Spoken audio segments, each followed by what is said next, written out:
कहानी एक रोमियो और जूलियट की, जो हॉस्टल के बाहर अपने अपने क्लासमेट्स को हमेशा मवालियों की तरह लड़ने के लिए उकसाते रहते थे, क्योंकि वे अलग अलग ओपोनेंट कंट्रीज से थे। रोमियो ईस्टर्न कंट्रीज टुआ से था, जबकि जूलियट वेस्टर्न कंट्रीज से थी। स्कूल में दोनों देशों के स्टूडेंट्स को अलग अलग हॉस्टल में रखा गया था। जहाँ ईस्टर्न स्टूडेंट्स के लिए ब्लैक डॉगीज नाम का हॉस्टल था, वहीं वेस्टर्न स्टूडेंट्स के लिए व्हाइट कैट्स। लेकिन ये चीज भी उन्हें हर रोज एक दूसरे से लड़ने से नहीं रोक पाती थी। हमेशा की तरह एक दिन जब उनकी फाइट चल रही होती है, तो स्कॉट, जो व्हाइट कैट का फर्स्ट ईयर स्टूडेंट है और मन ही मन जूलियट को इम्प्रेस करने के सपने देखता है, जूलियट से आकर रिक्वेस्ट करता है कि उसे उनकी तरफ से लड़ने दिया जाए, क्योंकि वो उसके लिए जान भी दे सकता है। जो सुन रोमियो उसे सीधा मुंह पे पंच मारते हुए कहता है, तो मर फिर उसे हवा में उठा लेता है और उसे धरती का बोझ कह के उड़ाने ही वाला था। तभी जूलियट उसे एक जोरदार हंटर मारती है, जिससे वो दूर जाकर गिरता है और स्कॉट सीधा उसके बाहों में। फिर जूलियट रोमियो की तरफ देखकर कहती है कि वो अपनी पूरी ताकत से उस पर अटैक करे, लेकिन रोमियो मना कर देता है और कहता है कि सिर्फ वही लड़के लड़कियों पे हाथ उठाते हैं जिनकी हड्डियों में पानी भरा होता है। यह सुनकर जूलियट गुस्से से जल उठती है, क्योंकि उसे लगता है कि रोमियो उसे हल्के में ले रहा है और उसका मजाक बना रहा है। वो और कुछ कहने ही वाली थी कि तभी व्हाइट कैट्स की मॉनिटर और उनकी लीडर एना वहाँ आती है। वो सबको डांटती है कि उन्होंने स्कूल ग्राउंड को WWE रिंग बना दिया है। रोमियो से जवाब देता है कि वो ब्लैक डॉग्स को कुछ भी कहने का अधिकार नहीं रखती है, क्योंकि वे उनके अंडर नहीं आते। जिस पर एना उनसे धमकी देती है कि वो ब्लैक डॉग्स के मॉनिटर को भी बुला देगी। यह सुनते ही रोमियो का पूरा एटीट्यूड ठंडा पड़ जाता है और आज की लड़ाई यहीं खत्म हो जाती है। बाद में रोमियो गुस्से में एक पिलर के सामने खड़ा होकर उसे पंच मारने की कोशिश कर रहा था, लेकिन उसका गुस्सा इस बात पे नहीं था कि वे आज व्हाइट कैट से हार गए हैं, बल्कि इस बात पे था कि उसे समझ नहीं आ रहा कि जूलियट के लिए उसके अंदर जो फीलिंग्स है वो उसका क्या करे। सच तो यह था कि वो बचपन से जूलियट को पसंद करता आया है और यही वजह थी कि वो कभी उससे फाइट नहीं करता था। जब भी उनके ग्रुप्स के बीच झगड़ा होता था तो वो स्कॉट की अच्छे से धुलाई करता था, क्योंकि वो उससे जेलस था। जूलियट के हाथ पकड़ने की वही झलक उसे इतना गुस्सा दिला देती है कि वो पिलर पे पंच मार देता है। तभी उसे एहसास होता है कि अगर उसने जूलियट से जल्द अपनी फीलिंग्स नहीं बताई तो उसे फिर अपनी पूरी जिंदगी इसी दुख में बिताना होगा। दूसरी तरफ व्हाइट कैट्स अपनी जिम प्रैक्टिस सेशन कर रहे थे, जहां जूलियट अपने ओपोनेंट के अटैक्स को आसानी से डॉज कर लेती है।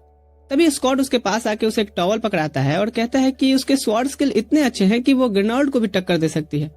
जिस पर जूलियट उसे देखकर मुस्कुराती है और कहती है कि वो अपनी फेक तारीफें बंद करे, क्योंकि उसे पता है कि उसकी स्वॉर्ड स्किल उतनी ही बेकार है जितना एनिमे टेलर की ऑडियंस की पढ़ाई।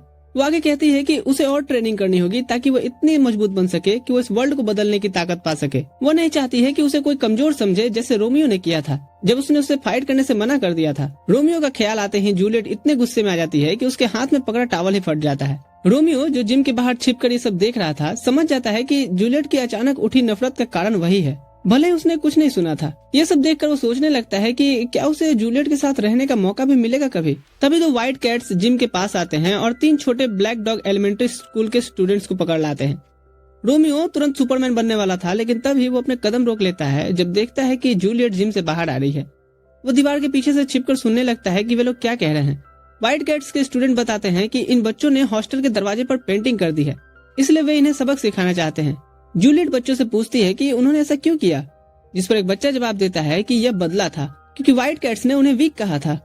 बच्चे की बात सुनते ही जिस लड़के ने उसे पकड़ा था वो उसे जमीन पर धकेल देता है, लेकिन तभी जूलियट उसे रोक देती है और उस लड़के से कहती है कि हाँ, वो सच में कमजोर है। अभी और ऐसी हरकत करेगा तो वह यही साबित करेगा कि वो अभी एक बच्चा ही है, जिससे कि अगर उसके दोस्त भी कभी मुश्किल में होंगे तो वो उसकी कोई मदद नहीं कर पाएगा। यह सुनकर वो लड़का गुस्से से जूलियट पर अटैक करने के लिए दौड़ता है और कसम खाता है कि वो साबित करेगा कि वो कमजोर नहीं है, लेकिन उसकी छोटी हाइट और कमजोरी उसे जूलियट पर अटैक करने से रोक देती है। जूलियट उसके अटैक को अप्रिशिएट करती है और उसके नाक से खून को साफ करते हुए उससे वादा करती है कि अगली बार जब वो लड़ाई के लिए आएगा तब वो उसका सामना करेगी। जूलियट के इस रिएक्शन से बाकी व्हाइट कैट्स के स्टूडेंट्स गुस्से में आ जाते हैं और कहते हैं कि अगर वो बच्चों को ऐसे ही जाने देंगे तो ब्लैक डॉगीज उन्हें नीचा दिखाएंगे। जिस पर जूलियट उन्हें चुप रहने को कहती है और समझाती है कि एक बच्चे को परेशान करना उनके लिए शर्म की बात होनी चाहिए। रोमियो जब उसे इस तरह से डांटते हुए देखता है तो वो तो उसका और भी ज्यादा इज्जत करने लगता है और डिसाइड करता है कि अब तो वो अपने दिल की बात उससे जरूर बताएगा। लेकिन उसे इस बात का अंदाजा नहीं था कि उसने कब अपनी छुपने की जगह छोड़ दी है। वो देखता है तो सब उसे ही घूरे जा रहे होते हैं। जिस पर जूलियट गुस्से से पूछती है कि वो यहाँ क्या कर रहा है, जिस पर वो कहता है कि वो क्या बोले कि वो कन्फेस करने आया था। वो बोलता है कि वो कंप्लेन करने आया है।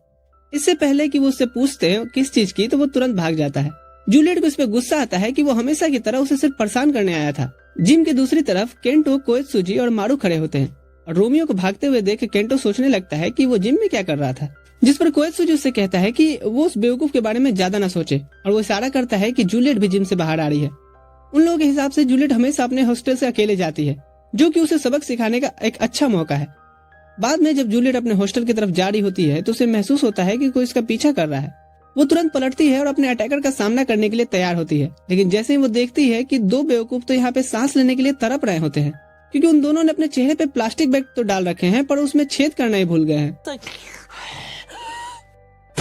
जूलियट उनकी आवाज से उन्हें पहचान लेती है और बिना वक्त गंवाए दोनों को नीचे गिरा देती है, लेकिन उसने सिचुएशन को हल्के में ले लिया था। जैसे ही वो वहाँ से जाने के लिए मुड़ती है, मारू उस पे एक पेपर स्प्रे का इस्तेमाल करता है। इससे कोएत्सुजी को उसे पकड़ने का मौका मिल जाता है। फिर मारू केंटो को उसका मुंह टेप से बंद करने का ऑर्डर देता है।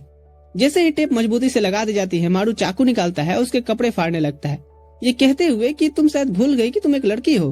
तभी अचानक रोमियो सुपर हीरो बनते हुए कहीं से प्रकट होता है और जूलियट को पकड़ के झाड़ियों के बीच धकेल देता है।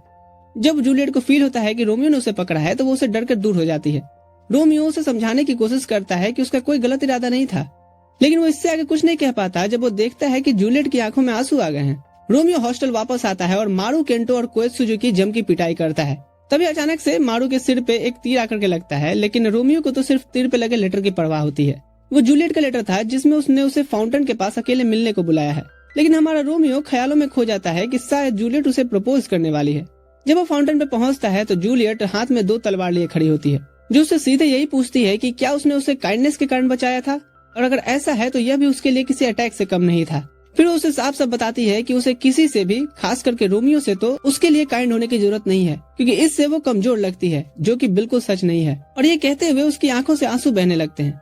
यह देखकर हमारा रोमियो इमोशनल हो जाता है और उसे यकीन दिलाता है कि उसने आज तक कभी भी उसे कमजोर नहीं समझा है।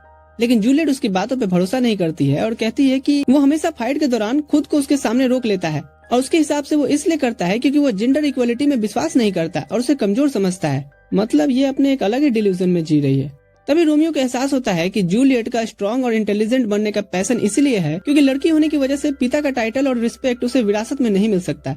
वो खुद पे गुस्सा करता है कि उसने उसे प्रोटेक्ट करने के चक्कर में उसे और बस दुखी दिया है, इसलिए इस बार वो अपनी पूरी ताकत से लड़ने का फैसला करता है।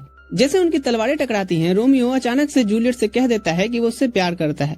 जूलियट चौंक जाती है, लेकिन वो उसकी बात को एक मजाक की तरह समझती है, जिस पर रोमियो कहता है कि ये मजाक नहीं है और बताता है कि ये उसकी फीलिंग सी थी कि उसने कभी भी जूलियट से पूरी ताकत से फाइट नहीं की। फाइट चलते रहता है और रोमियो बोलते रहता है कि उसकी फीलिंग सच्ची है और वो बस जूलियट के साथ रहना चाहता है। जूलियट इसमें इतना खो जाती है कि उसे फाउंटेन में धक्का दे देती है, लेकिन फिर वो खुद भी फाउंटेन में कूदती है और उसके पास जाकर कहती है कि भले ही वो एक इडियट है, लेकिन फिर भी वो उसे एक मौका तो जरूर देगी। यह सुनते ही रोमियो खुशी से रोने लगता है, लेकिन जूलियट उसे वार्न करती है कि इस बारे में किसी को भी पता नहीं चलना चाहिए, जिस पर रोमियो तुरंत हाँ कह देता है क्योंकि भाई को तो बस जूलियट चाहिए बाय हुक और क्रूक। कुछ दिनों बाद जब फर्स्ट ईयर के ब्लैक डॉगीज और व्हाइट कैट्स आमने सामने होते हैं तो रोमियो अचानक से जूलियट को लड़ाई से खींच के बाहर ले आता है। जूलियट गुस्से से पूछती है कि उसने ऐसा क्यों किया, तो रोमियो कहता है कि वो उसके साथ अकेले वक्त बिताना चाहता था, लेकिन जूलियट इससे इम्प्रेस नहीं होती है और उसे एक इडियट कह के आगे बढ़ने लगती है। रोमियो को उसका यह आंसर चौंका देता है क्योंकि उसे तो अपने मन में कुछ और ही सोच रखा था। वो उसे रोकने के लिए उसका हाथ पकड़ता है और कहता है कि वो हमेशा उसके साथ रहना चाहता है, चाहे नतीजा कुछ भी हो। तभी अचानक हासुकी वहाँ जाती है और बिना सोचे समझे रोमियो जूलियट को चेहरे से पकड़ उठा देता है, ताकि हासुकी को शक न हो कि वो लोग लड़ नहीं रहे बल्कि लवी डवी कर रहे हैं। जूलियट को ये बिल्कुल पसंद नहीं आता और उसे इतने जोर से लात मारती है कि रोमियो वहीं गिरकर बेहोश हो जाता है। सीन शिफ्ट होता है जब जूलियट अकेले चेंजिंग रूम में होती है, तभी रोमियो की उसे आवाज सुनाई देती है।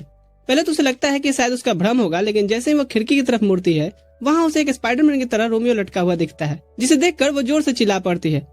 फिर जब वो इस शौक से बाहर आती है तो वो जल्दी से खिड़की के पर्दे खींचने की कोशिश करती है और रोमियो पर उसके ऊपर गलत नजर से झांकने का इल्जाम लगाती है। रोमियो से रिक्वेस्ट करता है कि वो उसकी बात सुने क्योंकि वो यहाँ किसी गलत इरादे से नहीं आया। यह सुनकर जूलियट उससे पूछती है कि तो फिर यहाँ वो क्या करने आया है। रोमियो उसे बताता है कि उसने थोड़ी इन्वेस्टिगेशन की और उसे पता चला कि कंट्री में लोग अपनी मोहब्बत का सबूत देने के लिए एक दूसरे को नेकलेस गिफ्ट करते हैं। वो कहता है कि वो भी उसे एक नेकलेस देना चाहता है ताकि वो अपने प्यार का प्रूफ दे सके, लेकिन इससे पहले कि वो नेकलेस उसे दे पाता, स्कॉट बीच में आ जाता है। उसी बिल्डिंग की दूसरी विंडो पे था, लेकिन वो कसम खाता है कि उसने यह सब सिर्फ जूलियट की सिक्योरिटी के लिए किया था। फिर वो रोमियो पर इल्जाम लगाता है कि उसने जूलियट पर हमला करने की कोशिश की है जब उसकी सिक्योरिटी कमजोर थी। इस बात पर रोमियो कोई सफाई नहीं देता और तभी स्कॉट उस पर अटैक कर देता है और दोनों लड़ते लड़ते बिल्डिंग से नीचे गिर जाते हैं। जब रोमियो को होश आता है तो वो खुद को अपने हॉस्टल में पाता है और उसका सर हासुकी की गोद में था। वो कंफ्यूज होकर हासुकी से पूछता है कि वो यहाँ कैसे आया, जिस पर हासुकी बताती है कि सबको खबर मिली थी कि जूलियट ने उसे छत से नीचे फेंक दिया था। रोमियो उसे पूरी सिचुएशन समझाने की कोशिश करता है, लेकिन वो उसकी बात को काटते हुए कहती है कि उसे फिक्र करने की जरूरत नहीं है क्योंकि बाकी सब लोग उसके लिए बदला लेने जा चुके हैं। यह सुनते ही रोमियो फौरन हॉस्टल से भागता है ताकि वो जूलियट को उन गुस्साए ब्लैक डॉग्स के स्टूडेंट्स से पहले ढूंढ सके। जब उसे जूलियट मिलती है तो वो सीधे दौड़ लगाती है, जिस पर रोमियो भी उसके पीछे भागता है और उसे रुकने के लिए रिक्वेस्ट करता है, लेकिन जूलियट रुकने से मना कर देती है। और जब रोमियो पूछता है कि वो ऐसा क्यों कर रही है, तभी उसे अपने पीछे किसी के दौड़ने की आवाज आती है और उसे एहसास होता है कि ये तो बाकी ब्लैक डॉग्स हैं जो जूलियट से बदला लेने के लिए पीछे से आ रहे हैं।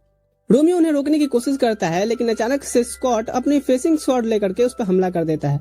रोमियो बाल बाल बचता है, वरना उसकी आंखें बाहर ही आ जाती, जिस पर रोमियो गुस्से में स्कॉट से पूछता है कि आखिर उसकी प्रॉब्लम क्या है। स्कॉट जवाब देता है कि वो जूलियट के पास किसी को नहीं जाने देगा।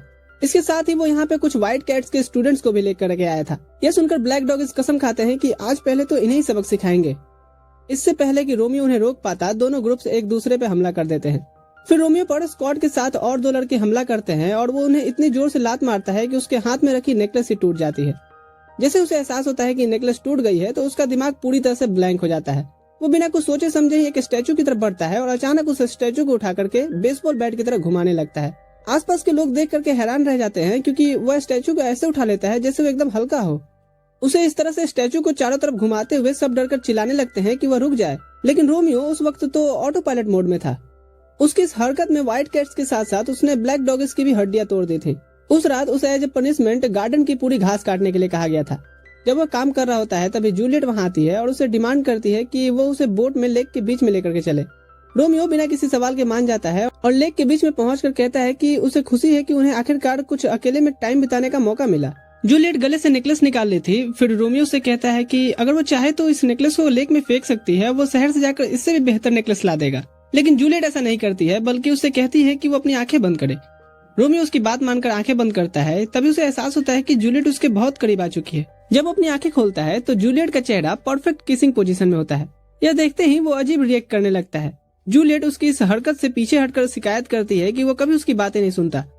रोमियो सफाई देने की कोशिश करता है, लेकिन तभी वो फील करता है कि जूलियट ने उसके गले में वो नेकलेस पहना दी है। जूलियट उसे बताती है कि यह नेकलेस असल में उसका है। यह वो सबसे कीमती चीज है जो उसकी माँ ने उसे गिफ्ट किया है, लेकिन अब वो इसे रोमियो को देना चाहती है ताकि वो अपने प्यार का निशान बना सके। रोमियो से कहता है कि अगर ये उसके लिए इतना ही जरूरी है तो इसे उसे अपने पास रखना चाहिए। यह सुनकर जूलियट गुस्सा हो जाती है और गुस्से में खुद ही बोट चलाने लगती है। रोमियो को समझ नहीं आता कि उसने क्या गलत किया है, तो वो उसे रोकने की कोशिश करता है, लेकिन गलती से खुद ही लेक में गिर जाता है। जूलियट यहाँ उसे बचाने के बजाय कहती है कि वो लेक में रह करके यह सोच ले कि उसने क्या गलत किया, और फिर बोट लेकर के चली जाती है। इधर रोमियो से मदद की भीख मांगते रहता है क्योंकि उसे तैरना नहीं आता था। कुछ दिनों बाद जूलियट एक लड़के के भेष में ब्लैक डॉग्स के स्टूडेंट बनकर रोमियो से मिलने आई थी, क्योंकि एक दिन पहले रोमियो ने उसे बिना किसी शर्म से रिक्वेस्ट किया था कि वो एक लड़के की तरह तैयार हो जाए ताकि वो डेट पे जा सके, और जूलियट भी मान जाती है। लेकिन जैसे वो बाहर जाते हैं, ब्लैक डॉग के कुछ स्टूडेंट्स उनके सामने आकर रोमियो से पूछते हैं कि ये उसके साथ कौन है। रोमियो तुरंत जवाब देता है कि वो उसकी कजन जूलियो है, जिस पर जब लड़के ध्यान से देखते हैं तो उनका हार्ट बीट बढ़ने लगता है। इतना ही नहीं, और भी कई ब्लैक डॉग के स्टूडेंट्स उनके ग्रुप में शामिल हो जाते हैं, जो जूलियो की अच्छी लुक से अट्रैक्ट होकर उसके साथ टाइम स्पेंड करना चाहते थे। रोमियो से परेशान हो जाता है क्योंकि अगर उसके क्लासमेट्स उसके और जूलियट के साथ घूमने लगते हैं तो उसकी डेट के पूरे प्लान का भांग धतूरा हो जाएगा। और एज एक्सपेक्टेड ये पूरा ग्रुप उनके पीछे पीछे टाउन तक चला आता है। जब रोमियो उन्हें धमकी देता है तो सब मिलकर उसकी पिटाई कर देते हैं। इस पूरे हंगामे के बीच कुछ लड़कियां नोटिस करती हैं कि रोमियो आज कुछ ज्यादा ही एक्साइटेड लग रहा है, जिस पर वे जूलियो से कहती हैं कि उन्होंने पहली बार उसे इस तरह देखा है। वो बताती हैं कि यूजुअली रोमियो का बिहेवियर काफी बुरा होता है और वो अकेला ही रहता है, जिससे सब उसे अवॉइड करते थे। यह सुनकर जूलियट चौंक जाती है क्योंकि जिस रोमियो को वो जानती है वो तो बिल्कुल ऐसा नहीं है। इसके बाद पूरा ग्रुप लंच करने के लिए सी साइड रेस्टोरेंट जाता है, जहां पहुंचने पर उन्हें पता चलता है कि पूरा रेस्टोरेंट पहले ही बुक किया जा चुका है, जिससे रोमियो इरिटेट हो जाता है और बाकी लोग सजेस्ट करते हैं कि हमें किसी रामन प्लेस में चलना चाहिए, तो सभी वहां से निकल पड़ते हैं। तभी जूलियट की नजर उस लड़की पे पड़ती है जिसने पूरा रेस्टोरेंट बुक किया हुआ था। रामन प्लेस पे पहुंचने के बाद जूलियट गलती से अपने बाउल की पूरी चीज अपने पैंट पे गिरा लेती है, जिस पर रोमियो उसे हेल्प करने की कोशिश करता है, लेकिन जैसा कि हमेशा होता है उसकी खोपड़ी बिना सोचे समझे काम करती है और वो अपने हाथ से उसके पैंट पर गिरी चीजें साफ करने लगता है। अब जूलियट गुस्से में उसे एक जोरदार पंच मारती है क्योंकि उसके इस बिहेवियर से वो एम्बेरस हो गई थी। रामन प्लेस छोड़ने के बाद वे सब पार्क में जाते हैं और रोमियो, जो जूलियट के साथ अकेले टाइम बिताने के लिए बहुत उतावला होता है, उसे हॉन्टेड हाउस के अंदर खींच लेता है। लेकिन बदकिस्मती से जूलियट इतनी डर जाती है कि वो न सिर्फ उसे बल्कि उस स्टाफ को भी पंच मार देती है जो कि उन्हें डराने की कोशिश कर रहा था, और फिर वो वहां से भाग निकलती है। रोमियो भी उसके पीछे भागता है, लेकिन वो उसे ढूंढ नहीं पाता। आखिर में वो सी साइड पर जाकर के बैठ जाता है, जो कि अब काफी सैड है क्योंकि वो सोच रहा था कि जूलियट उसे छोड़कर चली गई। तभी मारू और उसका गैंग वहाँ से गुजरता है और रोमियो को देख करके अपनी उस दिन की बेइज्जती का बदला लेने का फैसला करते हैं। मारू उसे पानी में लात मारकर गिरा देता है और जब तक रोमियो बचने के लिए ट्राई करता है तो मारू उसका सिर पानी में दबाकर उसे डुबाने की कोशिश करता है। ठीक उसी वक्त जूलियट वहाँ पहुँचती है और मारू से कामली कहती है कि वो ऐसा ना करे, लेकिन मारू उसकी बात न सुन करके उसकी आंखें नोचने की कोशिश करता है। अब जूलियट उसके हाथों को पकड़कर जमीन पर पटक देती है और उसे वार्न करती है कि दोबारा किसी के साथ ऐसा करने की हिम्मत न करे। और यहाँ उसकी वॉइस सुन करके मारू को शक होता है कि उसने ये आवाज पहले कभी सुनी है। बाद में चर्च टावर पर रोमियो जूलियट को थैंक्स बोलता है उसे बचाने के लिए।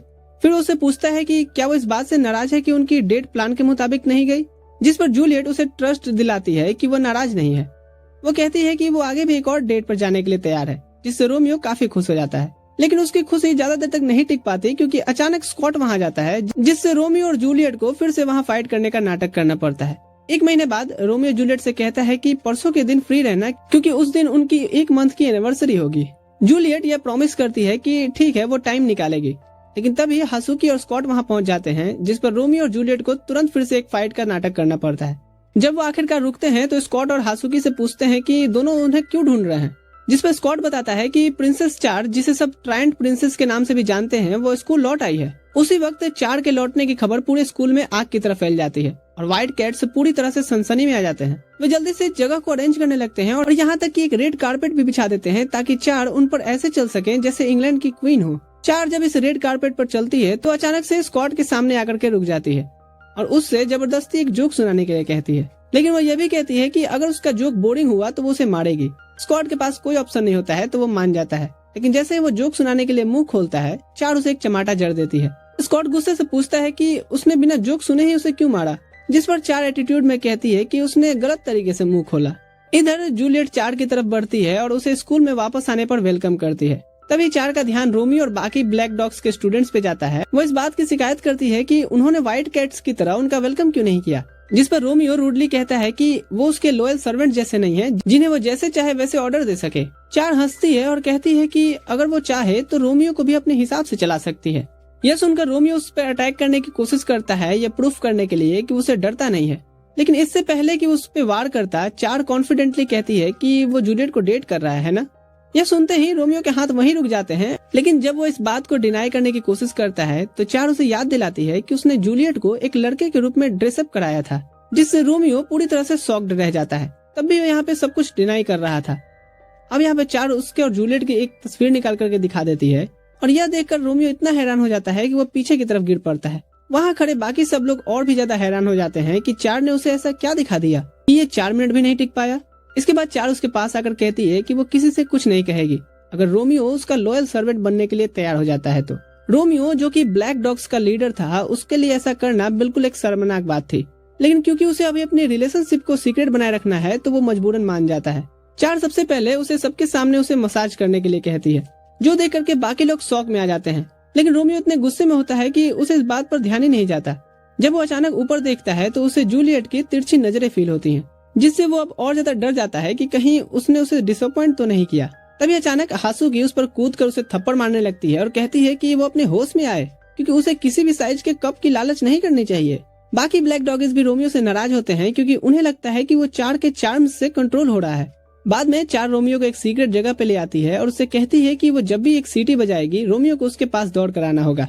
रोमियो के एक्सप्रेशन को देख करके चार मुड़ती है और वहाँ से जाने लगती है, लेकिन चलते चलते कहती है कि अगर रोमियो ने उसकी बात नहीं मानी तो वो स्कूल में उसकी फुटेज फैला देगी। यह सुनते ही रोमियो तुरंत उसका हाथ पकड़ लेता है और घुटनों के बल उससे रिक्वेस्ट करता है कि वो ऐसा ना करे। तो इसके जवाब में चार उसके सिर पर पैर रखती है और उसे याद दिलाती है कि अगर ये सीक्रेट बाहर आ गया तो सबसे ज्यादा इफेक्ट जूलियट पे पड़ेगा। फिर रोमियो चार के पास से चला जाता है, लेकिन तभी जूलियट उससे मिलने आती है और पूछती है कि क्या उसे सही में बड़े अच्छे लगते हैं।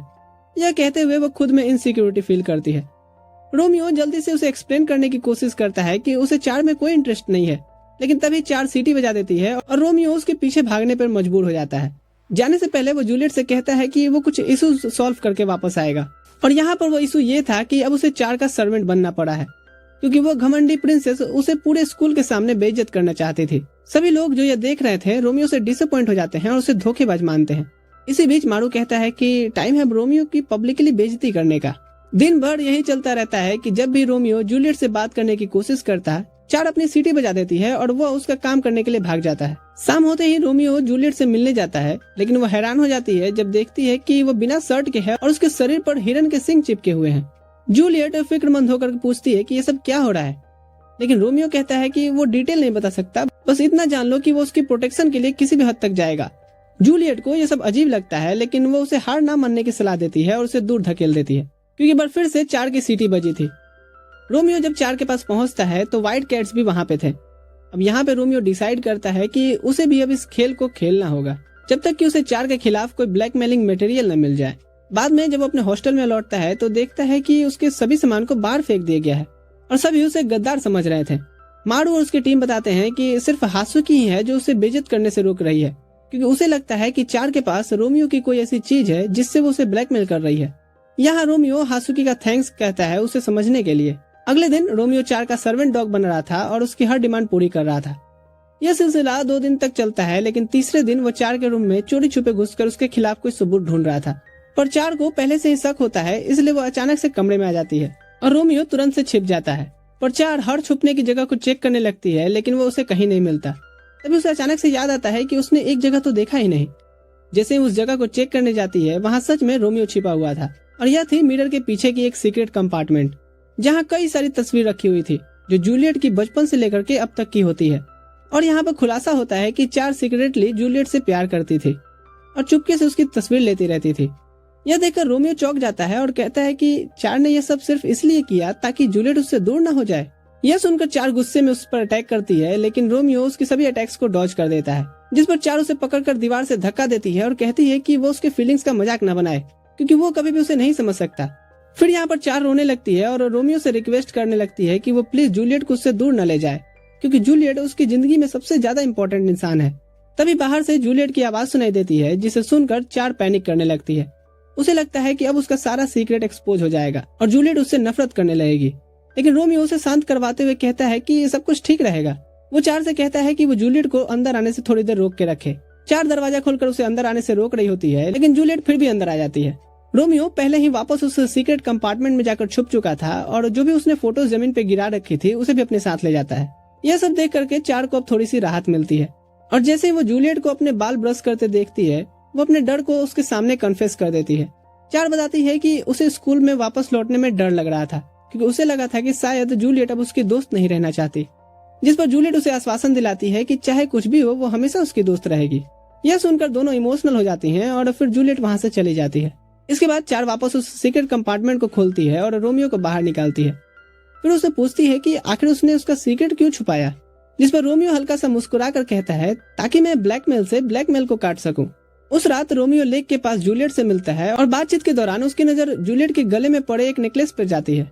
जूलियट बताती है कि ये वही उसका दिया टूटा हुआ नेकलेस है। उसने इसे खुद ठीक किया है, क्योंकि वो कोई भी ऐसी चीज फेंक नहीं सकती जो रोमियो ने उसे दी है।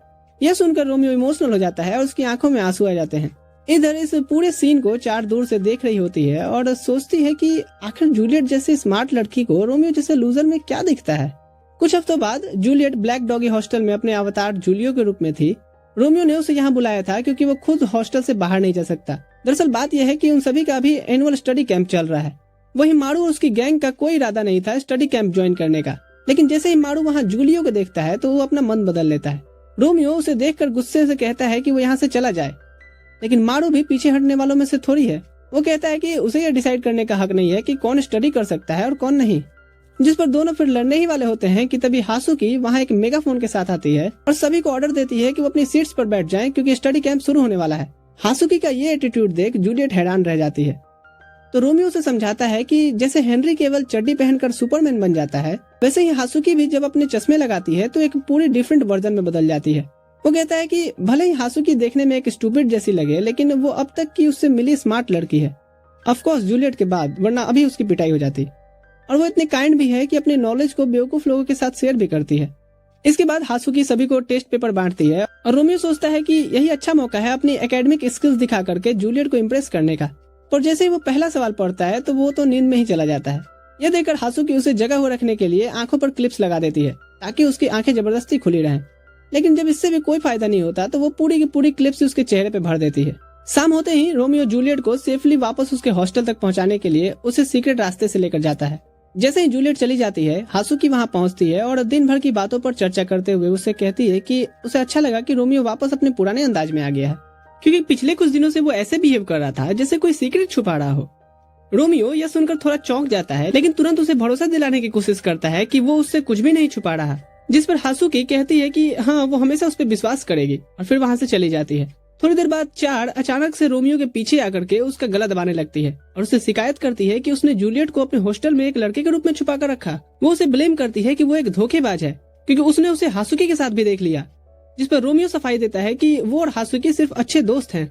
जिस पर चार कहती है कि अगर रोमियो सच में हासुकी का सिर्फ दोस्त होता तो उसे अपनी रिलेशनशिप उससे छुपाने की जरूरत नहीं पड़ती। रोमियो उसे समझाने की कोशिश करता है कि हर किसी की कुछ प्राइवेट बातें होती हैं, लेकिन चार उसकी इस थ्योरी को बकवास कहकर सुनने से इनकार कर देती है और गुस्से में उस सीक्रेट रास्ते से अपने हॉस्टल लौट जाती है। उसके जाने के बाद रोमियो सोच में पड़ जाता है कि क्या उसे सच में हासुकी को अपने और जूलियट के रिश्ते के बारे में बता देना चाहिए, लेकिन फिर उसे डर लगने लगता है कि कहीं हासुकी उससे दोस्ती न तोड़ दे। उधर हासुकी स्टडी रूम में अगले दिन के क्विज की तैयारी कर रही होती है। तभी मारू वहाँ आ जाता है और वो खुलासा करता है कि उसे पता चल गया कि हासुकी टेस्ट पेपर्स बनाने और स्टडी कैंप ऑर्गेनाइज करने में इतनी मेहनत क्यों कर रही है। वो सिर्फ रोमियो के लिए कर रही है ना। फिर उससे पूछ लेता है कि आखिर उस बेकार इंसान में ऐसा क्या खास है। जब हासुकी बताती है कि बचपन में उसके कोई फ्रेंड्स नहीं थे क्योंकि वो एक किताबी कीड़ा थी, तब रोमियो ने उसकी स्मार्टनेस को पहचान करके उसे तंग करना शुरू किया ताकि वो उसकी टेस्ट पास कराने में हेल्प करे।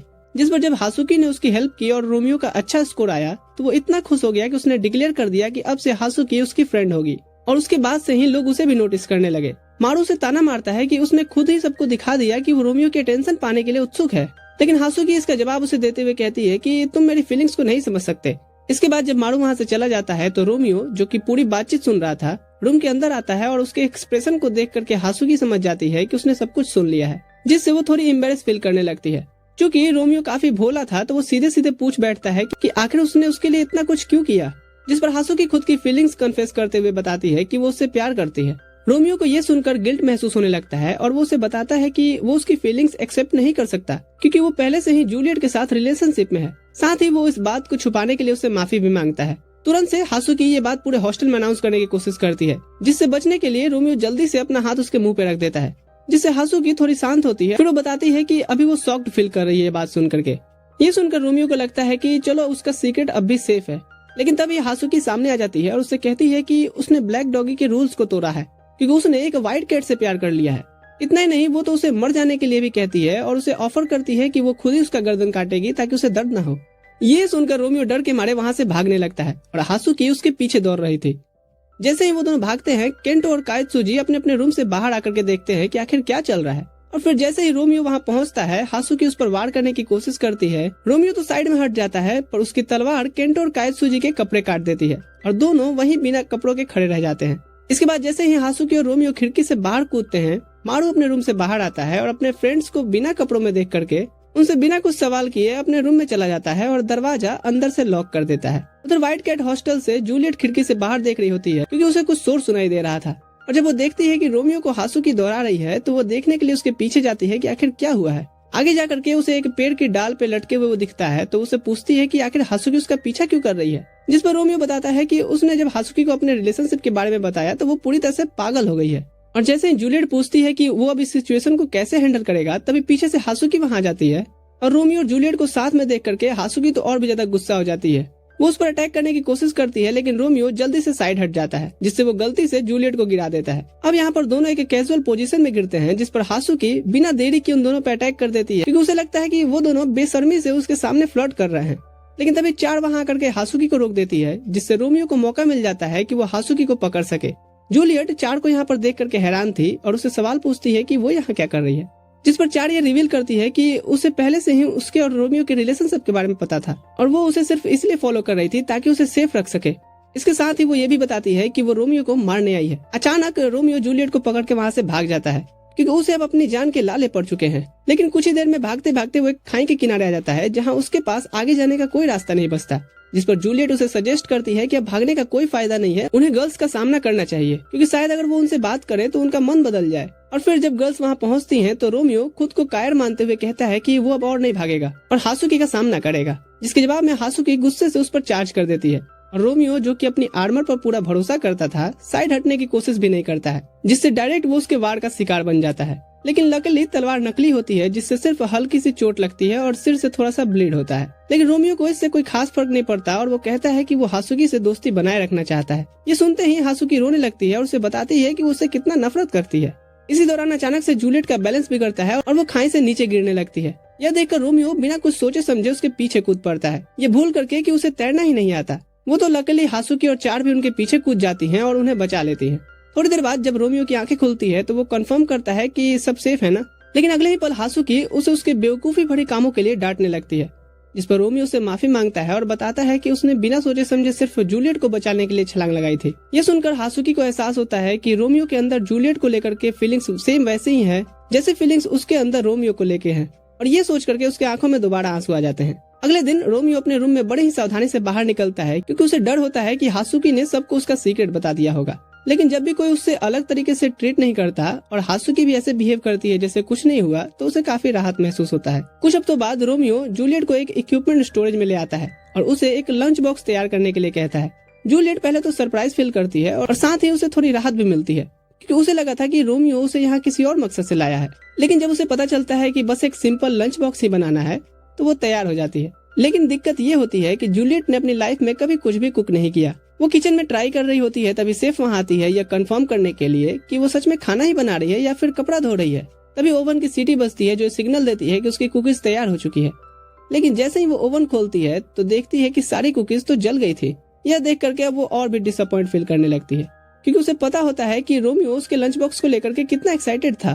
तभी उसके दिमाग में एक प्लान आता है और सीन शिफ्ट होता है शाम में। जब वो रोमियो से मिलती है तो उसे एक परफेक्ट बना हुआ लंच बॉक्स प्रेजेंट करती है। वो जब रोमियो से कहती है कि वो मुंह खोल करके इसे टेस्ट करे, तो उसके चेहरे पर उतनी एक्साइटमेंट नहीं दिखती है। रोमियो को उसका ये बिहेवियर थोड़ा अजीब लगता है, लेकिन क्योंकि वो जूलियट के हाथ का बना फूड टेस्ट करने के लिए बहुत एक्साइटेड रहता है, तो बिना कुछ सोचे आंख बंद करके मुंह खोल देता है और फिर सोचता है कि ये इतना किनकिन क्यों लग रहा है। वो आंख खोल करके देखता है तो 4 की सैंडल उसके मुंह में थी। वो बोलती है कि वो रोमियो को जूलियट का खाना नहीं टेस्ट करने देगी। फिर वो चालाक लोमड़ी की तरह बिहेव करते हुए लंच बॉक्स छीन करके वहाँ से भाग निकलती है। रोमियो उसके पीछे भागता है ताकि लंच बॉक्स वापस ले सके, लेकिन 4 एक पेड़ पर चढ़ जाती है। फिर जब वो दूसरे पेड़ पर छलांग लगाने की कोशिश करती है तो उसकी स्कर्ट एक डाली में फंस जाती है, जिससे वो लंच बॉक्स छोड़ने के लिए मजबूर हो जाती है। लंच बॉक्स सीधा हवा से उड़ता हुआ स्कॉट के सिर पर गिरता है, जो कि स्पोर्ट्स फेस्टिवल की ट्रेनिंग कर रहा था।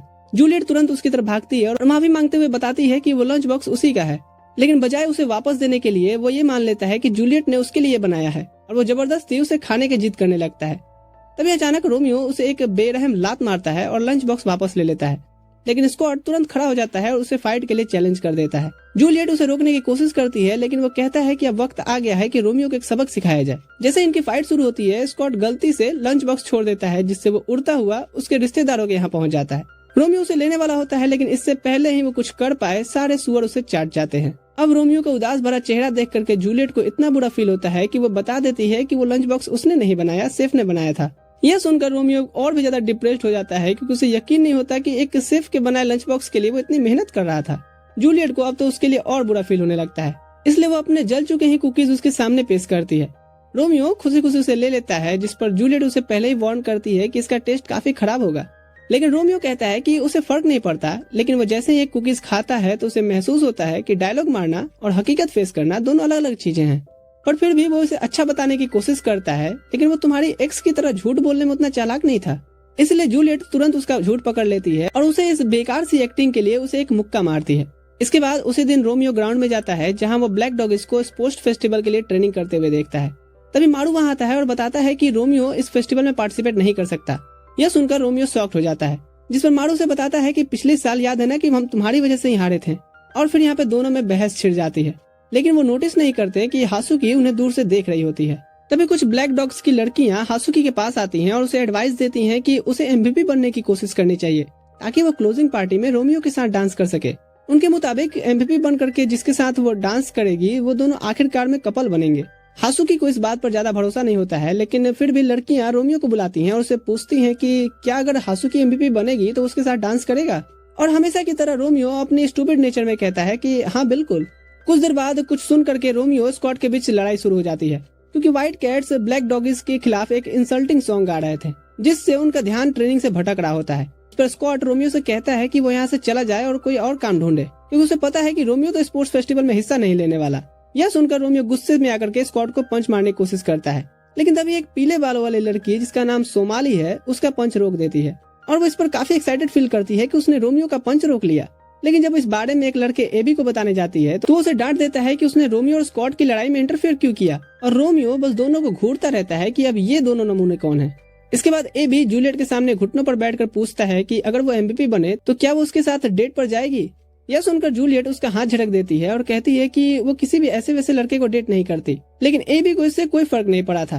तभी वो महसूस करता है कि रोमियो और स्कॉट उसकी इस हरकत पे गुस्सा होकर के उसी की तरफ देख रहे थे, क्योंकि दोनों को जूलियट पे लाइन मारने वाले लोग बिल्कुल पसंद नहीं है। सोमाली को भी यह फील होता है और वो तुरंत रोमियो की तरफ अटैक करने के लिए भागती है। लेकिन इससे पहले कि वो टकराते जूलियट दोनों के बीच में आकर खड़ी हो जाती है और कहती है कि अगर उन्हें लड़ाई करनी है तो स्पोर्ट्स फेस्टिवल के ग्राउंड में मिले। इस पर एबी रोमियो को धमकी देता है कि वो फेस्टिवल में उसे बुरी तरह से क्रश कर देगा।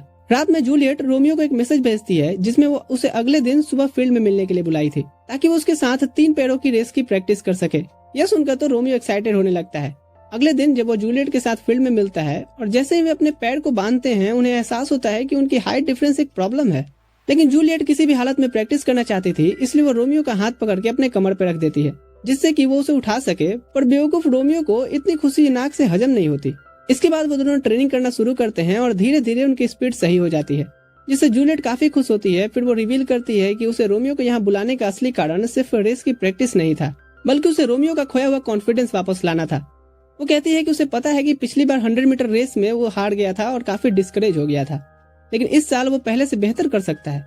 इसके बाद उसे और मोटिवेट करने के लिए जूलियट कहती है कि अगर उन दोनों में से कोई भी एमवीपी बना तो दूसरे को एमवीपी वाले की बात माननी पड़ेगी। यह सुनकर रोमियो इस डील के लिए हाँ कह देता है और उसी दिन ब्लैक डॉगिस की ट्रेनिंग में वो अनाउंस करता है कि वो इस साल 100 मीटर की रेस में हिस्सा लेने वाला है, जिससे हर कोई हैरान रह जाता है। अगले हफ्ते 3 दिन का स्पोर्ट्स फेस्टिवल शुरू होता है, जहां पहले दिन फर्स्ट ईयर के स्टूडेंट्स के इवेंट्स रखे जाते हैं और हमेशा की तरह जूलियट कॉन्फिडेंस होकर के डिक्लेयर करती है कि इस बार तो व्हाइट कैट्स ही जीतेंगे, जिस पर रोमियो से चैलेंज करता है कि वो ब्लैक डॉगिस को अंडर एस्टिमेट न करे। पहले इवेंट ठग ऑफ वॉर में ब्लैक डॉगिस लगभग व्हाइट कैट से हारने ही वाले होते हैं, क्योंकि सोमाली उनकी टीम की एंकर होती है। हालांकि उसका शरीर छोटा है लेकिन वो भी काफी पावरफुल होती है। वो अपनी टीम की जीत फिक्स ही कर देती है, लेकिन जैसे ही एबी उसकी तारीफ करता है वो इतनी खुश हो जाती है कि रस्सी ही छोड़ देती है। दूसरा इवेंट एथलेटिक कोर्स होता है जिसमें मारू आसानी से लीड ले लेता है, लेकिन फिर भी वो चार को स्लो करने के लिए जमीन पर कांच के टुकड़े गिरा देता है। लेकिन उसका प्लान पूरी तरह से फेल हो जाता है, क्योंकि चार कुछ व्हाइट कैट्स बॉयज को कहती है कि वो उसे उठा लें और इस तरह से वो उसे गोद में उठा करके फिनिश लाइन तक ले जाने लगते हैं। मारू को यकीन नहीं हो रहा था कि रेफरी ने इसे चीटिंग नहीं माना और गुस्से में वो रेफरी को डांटने चला जाता है, जिसमें वो इतना खो गया था कि वो रेस पूरी करना ही भूल जाता है और चार आराम से जीत जाती है। लंच ब्रेक के दौरान रोमियो और जूलियट किसी तरह से मिलने का तरीका निकालते हैं और बातचीत के दौरान जूलियट बताती है कि उसकी माँ स्टैंड्स में बैठी हुई है और वो चाहती है कि उसकी माँ उसे एमवीपी टाइटल जीतते हुए देखे ताकि वो इसके बारे में उसके पिता से कह सके। फिर जब गेम्स दोबारा शुरू होते हैं, एबी सोमाली को कुछ ऐसा करने को कहता है कि जो जूलियट के खिलाफ हो, भले ही इसमें उनकी टीम ही क्यों न हार जाए। स्टिक्स डाउन गेम के दौरान जूलियट ब्लैक डॉगिस को स्टिक गिराने के लिए स्ट्रगल कर रही होती है। तभी सोमाली आकर के उसकी मदद करने का नाटक करती है, लेकिन यह सब उसके प्लान का हिस्सा होता है और जैसे ही वह स्टिक गिराने वाली होती है कि वो जानबूझकर जूलियट के पैर पे स्टेप रख देती है। हालांकि उसकी टीम तो जीत जाती है, लेकिन जूलियट को इस वजह से चोट लग जाती है। इसके बाद मिक्स्ड रिले रेस शुरू होती है, जिसमें जूलियट चोटिल होने के बावजूद भी हिस्सा लेती है, लेकिन रेस के दौरान ही उसके पैर में दर्द इतना ज्यादा बढ़ जाता है कि वो गिर जाती है, जिससे व्हाइट कैट्स के सारे मेंबर्स उसकी मदद के लिए दौड़ते हैं। रोमियो भी उसके पास जाने की कोशिश करता है, लेकिन चार उसे रोकते हुए कहती है कि अगर किसी को भनक भी लगा तो ये उसकी आखिरी मदद हो सकती है। व्हाइट कैट्स जूलियट के चारों तरफ घेरा बना लेते हैं और जूलियट सभी को यह भरोसा दिलाने की कोशिश करती है कि वह ठीक है, लेकिन तभी एबी मौके का फायदा उठा करके कहता है कि जूलियट अपनी पूरी मेहनत को बेकार जाने दे रही है और उसके कमजोर होने पे कुछ कमेंट्स करता है। इस पर स्कॉट उसे चुप कराने की कोशिश करता है, लेकिन इसका इफेक्ट अब तक तो हो चुका था और लोग जूलियट के बारे में बुरा बोलने लगते हैं। यहाँ तक कि ऑडियंस में बैठे लोग भी उसे टीम से बाहर निकालने की मांग करते हैं, क्योंकि वो अब घायल हो गई है। रोमियो यहाँ पर गुस्से में चिल्ला करके सभी को चुप रहने के लिए कहता है और दीवार पे जोर से पंच मारते हुए ये भी कहता है कि कितना शोर कर रहे हो यार। इसके बाद चार एबी से कहती है कि उसे अपने किए की सजा भुगतनी पड़ेगी और फिर वो जूलियट को लेकर के फार्मेसी में आ जाती है। फार्मेसी में जूलियट को सलाह दी जाती है कि वो टूर्नामेंट में वापस नहीं जाए, क्योंकि उसकी चोट बहुत ज्यादा गंभीर है। रोमियो खुद पर गुस्सा करता है कि वो उसकी मदद नहीं कर सका। इसी दौरान चार उसे बताती है कि इस हादसे के पीछे सोमाली का हाथ है। इसके बाद चार पूरी घटना को समझाते हुए कहती है कि सोमाली इतनी चालाक नहीं है कि इतनी बड़ी साजिश रच सके, बल्कि इसके पीछे तो मास्टरमाइंड एबी है। फिर वो ये भी बताती है कि मुझे तो लगता है कि एबी जूलियट के खिलाफ एक वार छेड़े हुए है और व्हाइट कैट्स पे कब्जा करने के लिए उसका ट्रस्ट खराब करना चाहता है, लेकिन उसके पास इसे साबित करने के लिए कोई सबूत नहीं है और वो ऐसे ही एबी पे कोई आरोप नहीं लगा सकती। इसलिए वो रोमियो से रिक्वेस्ट करती है कि वो इस बारे में कुछ करे। फार्मेसी के अंदर ही जूलियट खुद को बेबस और हारा हुआ महसूस करते हुए रो रही थी। तभी रोमियो उसे आवाज लगाकर कहता है कि उसे हार नहीं माननी चाहिए। वो उसे कहते हुए चला जाता है कि वो फाइनल इवेंट देखने के लिए जरूर आए, क्योंकि वो प्रॉमिस करता है कि वो एबी को बुरी तरह से हराएगा। इसके बाद रोमियो वापस एरिना में चला जाता है, जहाँ फाइनल इवेंट कावेलरी बैटल शुरू होता है। जैसे ही दोनों टीम गेम के लिए तैयार होती है, मारू रोमियो से घोड़ा बनने के लिए कहता है, लेकिन रोमियो उसे इग्नोर करते हुए खुद एक नाइट की पोजीशन ले लेता है। मारू गुस्सा होते हुए कहता है कि ठीक है, फिर तो तू जीत, मैं 1 इंच भी नहीं हिलने वाला। और दोनों इसी बात पे फिर बहस करने लगते हैं। इसी दौरान गेम शुरू हो जाता है और हासुकी की टीम व्हाइट कैट्स के खिलाफ जीत रही थी। तभी अचानक एबी अपनी उंगलियां चटकाता है और ऐसा लगता है कि वो किसी को कंट्रोल कर रहा हो, जिस पर हासुकी को कैरी कर रही लड़की घुटनों के बल गिर जाती है, जिससे हासुकी का ध्यान भटक जाता है और इससे पहले कि उसे कुछ समझ आता, एबी उसके हाथों से रिबन छीन लेता है, जिससे वो गेम से बाहर हो जाती है। फिर वो साइड लाइन पर खड़ी होकर के सब तमाशा देख रही थी कि कैसे गेम का रुख बदल रहा है और ब्लैक डॉगीज हार रहे हैं। केंटो और कोएत्सुजी भी सो गए थे, जिससे सिर्फ रोमियो और मारू ही गेम में बचे थे। रोमियो को चिंता होने लगती है क्योंकि व्हाइट कैट्स ने उन्हें चारों तरफ से घेर लिया होता है। तभी उसे जूलियट की आवाज सुनाई देती है, जो उसे हार ना मानने के लिए कह रही थी।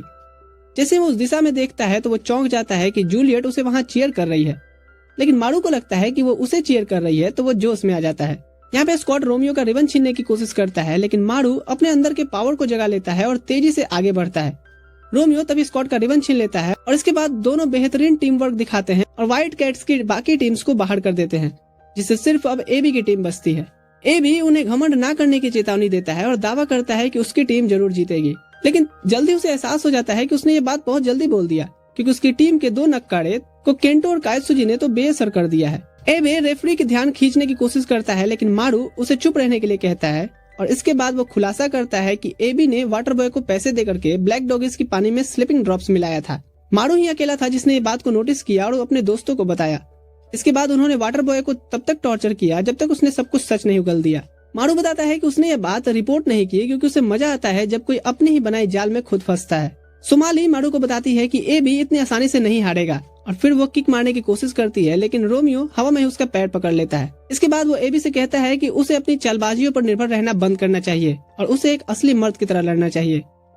यह सुनकर एबी गुस्से में आ जाता है और अपनी पूरी लाइफ स्टोरी सुना देता है, जिसमें बताता है कि एक समय पे वो बहुत ज्यादा मोटा और डरावना दिखता था, जिसके कारण उसे बहुत बुली किया जाता था। लेकिन अब रिवेंज बॉडी में आने के बाद उसने अपना बहुत सारा वजन कम किया और फैसला किया कि वो स्कूल का टॉप डॉग बनेगा। फिर वो चिल्लाता है कि चाहे कुछ भी हो जाए वो टॉप जरूर करेगा, और वो कहते हुए रोमियो के चेहरे पे पंच मारने जाता है, लेकिन इसका कोई असर नहीं होता और रोमियो बदले में उसे अपने सिर से उठा करके दूर फेंक देता है। एबी के गेम के बाहर होते ही ब्लैक डॉगीज को टूर्नामेंट का विनर अनाउंस किया जाने वाला था। तभी रोमियो चिल्लाता है कि अभी सब कुछ खत्म नहीं हुआ। मारू से पूछता है कि क्या वो पागल हो गया है, जिस पर रोमियो कहता है कि अगर वो जूलियट को नहीं हरा सका तो व्हाइट कैट्स पे उसकी जीत बेकार साबित होगी। चार को उसकी यह सोच स्टूपिड लगती है, लेकिन जूलियट समझ जाती है कि रोमियो ये सब उसके लिए कर रहा है और चार से उसकी मदद करने के लिए कहती है। इसके बाद जूलियट चार को और 2 लोगों के साथ एरिना में उतारती है ताकि रोमियो और मारू के खिलाफ मैच खेल सके। मैच शुरू होते ही रोमियो पूरी ताकत से लड़ता है क्योंकि उसे पता होता है कि जूलियट इसे किसी और तरीके से नहीं जीतना चाहेगी। जूलियट भी अपनी पूरी जान लगा करके उसके अटैक्स का जवाब देती है, भले उसकी चोट लगी टांगों में बहुत दर्द हो रहा था। यह सुन करके कि मैच अभी जारी है, व्यूअर्स धीरे धीरे जूलियट को चीयर्स करने लगते हैं क्योंकि उन्हें अब एहसास होने लगता है कि वो ऐसी इंसान नहीं है जैसा एबी ने उन्हें दिखाने की कोशिश की थी। लेकिन दोनों टीम काफी थक चुकी थी, इसलिए वो एक आखिरी दाव पे इस सब को खत्म करने का फैसला करती हैं। वो एक दूसरे के रिबन पकड़ने के लिए आगे बढ़ते हैं, लेकिन जैसे ही रोमियो ऐसा करता है जूलियट अचानक से अपनी पोजीशन बदल देती है। यह देख करके पूरा एरिना शॉक में चला गया था, लेकिन सबसे बड़ा झटका तो रोमियो को लगता है क्योंकि यह पहली बार होता है कि जब उसने किसी चीज को छुआ था। इससे पहले कि वो कुछ समझ पाता वो हार कर जमीन पे गिर जाता है। अगले ही पल पूरे एरिना में जबरदस्त चीयरिंग गूंजने लगती है क्योंकि जूलियट को विजेता और टूर्नामेंट की MVP घोषित कर दिया जाता है। वहीं बेचारा रोमियो ब्लैक डॉगीज के बाकी मेंबर से डांट खड़ा होता है क्योंकि उसने अपनी बेवकूफी की वजह से एक बार फिर से टूर्नामेंट गवा दिया। इसके 2 दिन बाद एक बहुत ही बड़ी क्लोजिंग पार्टी होती है जहां सभी लोग एंजॉय कर रहे होते हैं, लेकिन रोमियो को उसकी बेवकूफी के लिए सजा के तौर पे ब्लैक डॉगीज ने मेंबर्स के फाउंटेन के पास घुटनों पे बैठा करके उसके ऊपर कुछ ईंटें रख दिए थे ताकि उसे यह एहसास हो सके कि उसकी वजह से वो लोग हारे हैं। हालांकि उसकी किस्मत अच्छी होती है क्योंकि जूलियट उसे ढूंढते ढूंढते वहां आ जाती है और उसके साथ डांस करने के लिए कहती है, इस पर रोमियो तुरंत हाँ कह देता है, लेकिन वो ये भी बताता है कि उसे फॉर्मली डांस करना नहीं आता। यह सुनकर जूलियट उससे कहती है कि फिर भी वो उसे अपने तरीके वाला डांस सिखाए। इसके बाद दोनों साथ में डांस करने लगते हैं और इसी के दौरान जूलियट उसे थैंक्स कहती है उसे स्पोर्ट्स फेस्टिवल में उसकी इज्जत बचाए रखने के लिए, और वो वादा करती है कि वो भी किसी दिन इसका एहसान जरूर लौटाएगी। इसके 1 महीने बाद रोमियो इतनी मेहनत करता है कि वो बीमार पड़ जाता है। उसने खुद को इतना थका लिया था कि उसे तेज बुखार भी आ गया था और हासुकी यहाँ पे उसकी देखभाल के लिए थी। लेकिन जैसे ही वो नींद में बड़बड़ाते हुए जूलियट का नाम लेता है, वो गुस्से में पूरा पानी उसके चेहरे पे गिरा देती है। उसी वक्त कुछ ब्लैक डॉग्स के स्टूडेंट हासुकी को बुलाने आते हैं कि वो अब उनकी नई लीडर है और उन्हें एक जरूरी मैटर को देखने चलना है। रोमियो यहाँ पर अब अकेला रह जाता है और उसे याद आता है कि पिछली बार वो कब बीमार पड़ा था, जब वो एक छोटा बच्चा था। वो यह भी सोचने लगता है कि काश जूलियट उसके पास होती। तभी किसी मैजिक की तरह उसे उसकी आवाज सुनाई देने लगती है। जैसे वो अपना आंख खोलता है तो उसे अपने बेड के पास खड़े देखता है, लेकिन इस बार वो जूलियो के गेटअप में थी। रोमियो पहले तो शौक में आ जाता है, लेकिन फिर उसे लगता है कि वो सिर्फ उसे अपनी इमेजिनेशन में देख रहा है। इसलिए जब जूलियट उससे पूछती है कि वो उसके लिए कुछ करना चाहती है, क्या करे, तो वो आधी नींद में ही उसे अपने कान साफ करने के लिए कह देता है। जूलियट को लगता है कि वो कुछ बकवास कर रहा है, इसलिए वो उसे जगाने के लिए उसके चेहरे को टच करती है और तभी रोमियो को एहसास होता है कि वो सपना नहीं देख रहा, जिस पर वो शर्मिंदा हो जाता है और उसे वहाँ से जाने के लिए कहता है। लेकिन जूलियट जिद पकड़ लेती है कि वो उसे ठीक होने तक अकेला नहीं छोड़ेगी। जूलियट उसे जबरदस्ती फिर से लेटने पर मजबूर कर देती है और फिर उसके रूम का हाल देख करके चौंक जाती है। वो उसे पूछती है कि उसका कमरा डस्टबिन जैसा क्यों लग रहा है। रोमियो उसे बताता है कि ये डस्टबिन ही है, क्योंकि स्पोर्ट्स फेस्टिवल में उसकी गलती के बाद से उसे इस रूम में रहने के लिए मजबूर कर दिया गया है और उसकी लीडरशिप की पोजीशन भी अब हासुकी को दे दी गई है। यह सुनकर जूलियट को उसके लिए बुरा लगता है और वो कमरे को थोड़ा सा साफ करने का फैसला करती है। लेकिन तभी उसकी नजर एक एडल्ट मैगजीन पे पड़ती है। रोमियो तुरंत सफाई देता है कि वो उसका नहीं है और बताता है कि कोएत्सुजी ने उसे यह सोच करके दिया था कि उसे लड़कियों में कुछ ज्यादा ही इंटरेस्ट है। लेकिन जूलियट को उसकी बात झूठ लगती है। रोमियो उसे समझाने की कोशिश करता है और कहता है कि उसे सिर्फ उसमें इंटरेस्ट है, लेकिन उसकी ये बात उसे और भी अजीब लगती है। और अब रोमियो को ये लगता है कि जूलियट तो उसे एक गंदा और सीक्रेटली पागल इंसान समझ रही है, जिससे वो और भी ज्यादा शर्मिंदा हो जाता है और चुपचाप बिस्तर पर लेट जाता है। जूलियट फिर उसे बताती है कि वो उसके लिए कुछ खाने का इंतजाम करने जा रही है और वहाँ से निकल जाती है। लेकिन क्योंकि उसे ब्लैक डॉगिस के हॉस्टल की अच्छी जानकारी नहीं थी, तो वो डाइनिंग हॉल को ढूंढने में थोड़ा समय लगा देती है। किसी तरह से वो एक सेब और पानी का जग लेकर के आती है, लेकिन जब वो रोमियो के कमरे में वापस जाने की कोशिश करती है तो वो रास्ता ही भटक जाती है और आगे उसे मारू मिल जाता है, जिसे जब पता चलता है कि यह सेब रोमियो के लिए है तो वो बिना कुछ सोचे समझे उसे खा लेता है। इसके बाद वो जूलियट से कुछ अजीब से सवाल पूछने लगता है, जिससे उसे लगने लगा था कि कहीं वो उसकी आइडेंटिटी पे शक तो नहीं कर रहा। इसलिए वो उसके सवालों को टालने की कोशिश करती है, जिस पर मारू उसका रास्ता रोकता है और कहता है कि जब तक वो सच्चाई नहीं जान लेता तब तक उसे जाने नहीं देगा।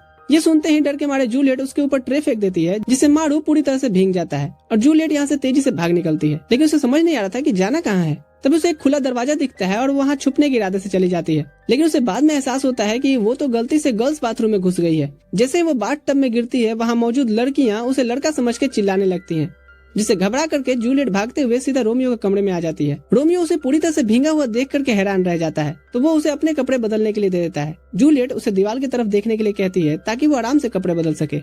लेकिन ये तो रोमियो के लिए सबसे मुश्किल वाला काम था, क्योंकि हमारा रोमियो काफी ठरकी है। वो थोड़ा सा मुड़ने की कोशिश करता है तो जूलियट उसकी आंखों में उंगली मार देती है। इसके बाद वो जल्दी से कपड़े बदल लेती है, लेकिन रोमियो के कपड़े उसके लिए बहुत बड़े होते हैं और वो नीचे तक झूल रहे थे। वो इसके बारे में अभी शिकायत कर ही रही होती है, तभी दरवाजे पर कोएत्सुजी नॉक करते हुए अपनी एडल्ट मैगजीन वापस मांगता है, क्योंकि उसे आज का अपना हैंड जॉब रूटीन भी तो पूरा करना है। वो काफी देर तक दरवाजा खटखटा रहा था और वो सोचता है कि रोमियो कोई जवाब क्यों नहीं दे रहा। उसे लगता है कि रोमियो सोया हुआ है, तो वहाँ से अभी चला जाता है। अंदर रोमियो हिलने डुलने की हिम्मत भी नहीं करता है, क्योंकि जूलियट उसके बिस्तर पे उसके ऊपर ही लेटी थी, क्योंकि वो खुद को कंबल में छुपाने के लिए घुस गई थी। और जब उसे यकीन होता है कि कोएत्सुजी चला गया है, तो जूलियट अचानक से उठती है। फिर वो देखती है कि रोमियो का शरीर तो और गर्म हो रहा है और सोचती है कि शायद उसका बुखार बढ़ गया है, लेकिन उसे अंदाजा नहीं होता है कि रोमियो किस लेवल तक का हरामी है। फिर वो माहौल को थोड़ा शांत करने के लिए एक लोरी गुनगुनाने लगती है और उसके बाद रोमियो का बुखार कम भी होने लगता है। जब वो होश में आ जाता है तो रोमियो पूछता है कि ये गाना तो कुछ जाना पहचाना लगता है, उसने कहाँ से सीखा। जूलियट बताती है कि उसके पिता हमेशा ये लोरी उसे सुनाया करते थे, क्योंकि उनके कंट्री में ये बहुत फेमस है। इसके बाद वो उठकर बैठ जाता है और जूलियट उसका टेम्परेचर चेक करती है। उसे बताती है कि उसका बुखार अब पूरी तरह से उतर चुका है। रोमियो उसका शुक्रिया अदा करता है और कहता है कि वो जा सकती है क्योंकि वो ठीक है। तभी जूलियट बताती है कि वो यहाँ सिर्फ उसकी तबीयत का पता करने नहीं बल्कि उससे मिलने भी आई थी। ये सुनकर तो रोमियो और भी शर्म से लाल हो जाता है और अब यहाँ पे जूलियट घबरा जाती है ये सोच करके कि कहीं इसका बुखार फिर से नहीं बढ़ने लगे। कुछ दिनों बाद रोमियो बेंच के नीचे लेट करके जूलियट से बात कर रहा होता है और वो फेस्टिवल के बारे में बताता है और पूछता है कि क्या वो उसके साथ चलेगी, और जूलियट हाँ कह देती है। लेकिन वो कहती है कि वो जूलियो के रूप में नहीं जाएगी, क्योंकि मारू उस पे नजर रखे हुए है। इसलिए वो अपने दोस्त से किसी बहाने बच करके वहाँ आने का वादा करती है, ताकि वो दोनों साथ में फायरवर्क्स देख सकें। जैसे ही जूलियट वहाँ से जाती है, रोमियो जोश में आकर के खुशी से चिल्लाने लगता है, क्योंकि वो उसके साथ फायरवर्क्स जो देखने जाने वाला है। तभी अचानक से कोच्चू पेड़ से गिर करके उसके हाथों में आ जाती है। रोमियो हक्का बक्का रह जाता है और पूछता है कि वो कौन है, लेकिन कोच्चो उसकी बात को इग्नोर करते हुए कहती है कि उसे ये देखना चाहिए कि उसका हाथ कहाँ पे है। रोमियो तुरंत माफी मांगता है और कहता है कि उसे पता नहीं चला क्योंकि कुछ भी नहीं है। ये सुन करके कोच्चो गुस्से में आ जाती है, लेकिन रोमियो को इससे कोई फर्क नहीं पड़ता। वो कहता है कि उसे थैंकफुल होना चाहिए क्योंकि उसने उसे गिरने से बचाया है। लेकिन कोच्चो इस चीज को अनदेखा करते हुए रोमियो के हाथ पे काट लेती है। रोमियो उसे खुद से हटाने की कोशिश करता है, लेकिन वो उसे छोड़ने का नाम ही नहीं लेती है। तभी अचानक से टेरिया भी पेड़ से गिर करके रोमियो के सिर पे आ जाती है। कोच्चो फिर कहती है कि रोमियो को उनके यूनिफॉर्म को ठीक से देखना चाहिए था, लेकिन रोमियो को अब भी कुछ नहीं समझ में आ रहा था। जब कोच्चो उसे बताती है कि वो दोनों सेकेंड ईयर के स्टूडेंट्स हैं, तो रोमियो को थोड़ा अजीब लगता है, लेकिन वो पूछता है कि उनका पेड़ पे चढ़ने से क्या लेना देना है। टेरिया बताती है कि वो लोग एक बिल्ली को बचाने के लिए वहाँ चढ़े थे। इतने में हासुकी वहाँ आ जाती है और जैसे ही वो लड़कियों को देखती है तो उन्हें पहचान लेती है और तुरंत उनके सामने रोमियो की तरफ से माफी मांगती है, क्योंकि उसे पता था कि रोमियो ने जरूर इनके साथ बदतमीजी की होगी। रोमियो हैरान होकर के पूछता है कि वो माफी क्यों मांग रही है, तो हासुकी बताती है कि ये दोनों सिर्फ ना ही सेकंड ईयर के स्टूडेंट्स हैं, बल्कि मॉनिटर्स की प्रबल दावेदार भी हैं। लेकिन फिर भी रोमियो बेफिक्र होकर के कहता है कि वो ऐसे ही किसी के आगे नहीं झुकने वाला। कोच्चो उसके इस एटीट्यूड से चिढ़ जाती है, लेकिन फिर भी कहती है कि रोमियो को पनिशमेंट देने का कोई मतलब नहीं है, क्योंकि वो तो पहले से इस स्कूल के लिए एक पनिशमेंट है। फिर वो पूछती है कि वो बेंच के नीचे क्या कर रहा था, जिस पर रोमियो मजाक में कहता है कि वो चींटियों के साथ प्लान बना रहा था। लड़कियां उसकी हालत देख करके सोचती हैं कि शायद अकेलापन उससे चींटियों से बात करने पे मजबूर कर रहा है। टेरिया तो रोमियो से यहाँ पर यह भी कह देती है कि वो अगर चाहे तो उसे अपने दोस्तों से वो सेट करवा सकती है, लेकिन रोमियो इससे गुस्से में आ जाता है और वहाँ से चला जाता है। बाद में जब वो हॉस्टल में आता है तो वो देखता है कि लड़कियां उसके कमरे में आराम से बैठी हुई हैं। वो उन्हें जाने के लिए कहता है, पर वो तो पूरी मस्ती के मूड में थी। जब रोमियो जोर दे करके उन्हें जाने के लिए कहता है तो वो उसे जूलियट का नेकलेस दिखा करके पूछती है कि वो उसके पास कहाँ से आया। रोमियो उसे वापस छीनने की कोशिश करता है, लेकिन गलती से वो टेरिया के ऊपर गिर जाता है, जिससे कोच्चो उसे हरासमेंट का आरोपी बता देती है। रोमियो को अपनी गलती पे एहसास होता है और वो उसे माफी मांगता है, लेकिन तभी वो कुछ ऐसा बोल देता है जिससे कोच्चो और भी ज्यादा चिढ़ जाती है। यह देख करके रोमियो बिना कुछ जवाब दिए कमरे से भाग निकलता है, और जब वो ट्विंस उसके पीछे दौड़ पड़ती हैं तो वो कहीं नहीं मिलता। अब यहाँ पर वो लोग फैसला करती हैं कि वो उसे फेस्टिवल में जाकर कहीं ढूंढेंगी। फेस्टिवल में पहुंचने पे ट्विंस देखती हैं कि बाकी स्टूडेंट्स पहले से ही वहाँ पे मौजूद होते हैं। टेरिया तो इस नजारे से हैरान रह जाती है, लेकिन उसकी बहन उसे याद दिलाती है कि वो यहाँ पर मजे करने नहीं आए हैं, बल्कि उसे ढूंढने आए हैं। तभी कोच्चो की नजर रोमियो पे पड़ती है, जो कि एक तरफ खड़ा मुस्कुराते हुए अपनी ही दुनिया में खोया था। वो बस इसी बारे में सोच रहा था कि कैसे वो यहाँ पर जूलियट के साथ फायरवर्क्स देखने वाला है। तभी उसकी नजर ट्विंस पर पड़ती है और वहाँ से तेजी से भाग निकलता है, जिस पर लड़कियां उसके पीछे तो भागती हैं, लेकिन वो उन्हें कहीं नहीं मिलता। तो टेरिया फिर सजेस्ट करती है कि उसे उस जंगल के रास्ते में ढूंढना चाहिए। इसी बीच जूलियट भी रोमियो को ढूंढ रही होती है, और जैसे ही वो अचानक से उसके सामने आता है वो डर के मारे जोर से चिल्ला देती है, लेकिन रोमियो उसे पकड़ करके तुरंत पास की झाड़ियों में खींच लेता है ताकि ट्विंस की नजर से बचा जा सके।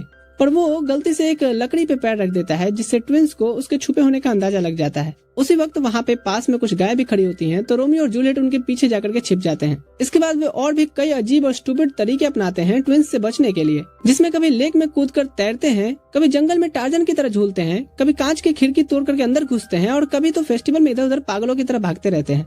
आखिर में वो जाकर के एक ड्रम के नीचे छिप जाते हैं, लेकिन तभी रोमियो को एहसास होता है कि ये बहुत गलत जगह है, क्योंकि वो जूलियट के साथ एक कॉम्प्रोमाइजिंग पोजीशन में है। ये सिचुएशन उसके ठड़की माइंड को एक्टिवेट करने लगती है। वो ड्रम के एक छोटे से छेद से बाहर देखता है कि ट्विंस अभी तक वहाँ है या नहीं, तो वो अभी भी वहीं खड़ी होती हैं। फिर उन्हें देखता है कि वो कुछ स्टूडेंट्स को आसानी से धूल चटा देती हैं। उसके बाद फिर भी वो वहीं खंबे की तरह खड़ी रहती हैं। रोमियो ड्रम खोलता है और जूलियट से कहता है कि वो बस थोड़ी देर इंतजार करे, क्योंकि उसे कुछ काम निपटाने हैं। वो तुरंत एक कॉर्क को शूट करके कोच्चो के सिर पे मारता है ताकि ट्विंस का ध्यान अपनी ओर खींच सके, और फिर उन्हें फेस्टिवल में गेम्स खेलने के लिए चैलेंज करता है। पहले तो वो हेजिटेट करती हैं, लेकिन जब रोमियो धमकी देता है कि अगर उन्होंने गेम्स नहीं खेले तो वो पूरे फेस्टिवल के स्टॉल्स को बर्बाद कर देगा, तब वो लोग खेलने के लिए तैयार हो जाती हैं। वो कई गेम्स खेलते हैं, जिनमें आइसक्रीम ईटिंग कॉन्टेस्ट भी शामिल था।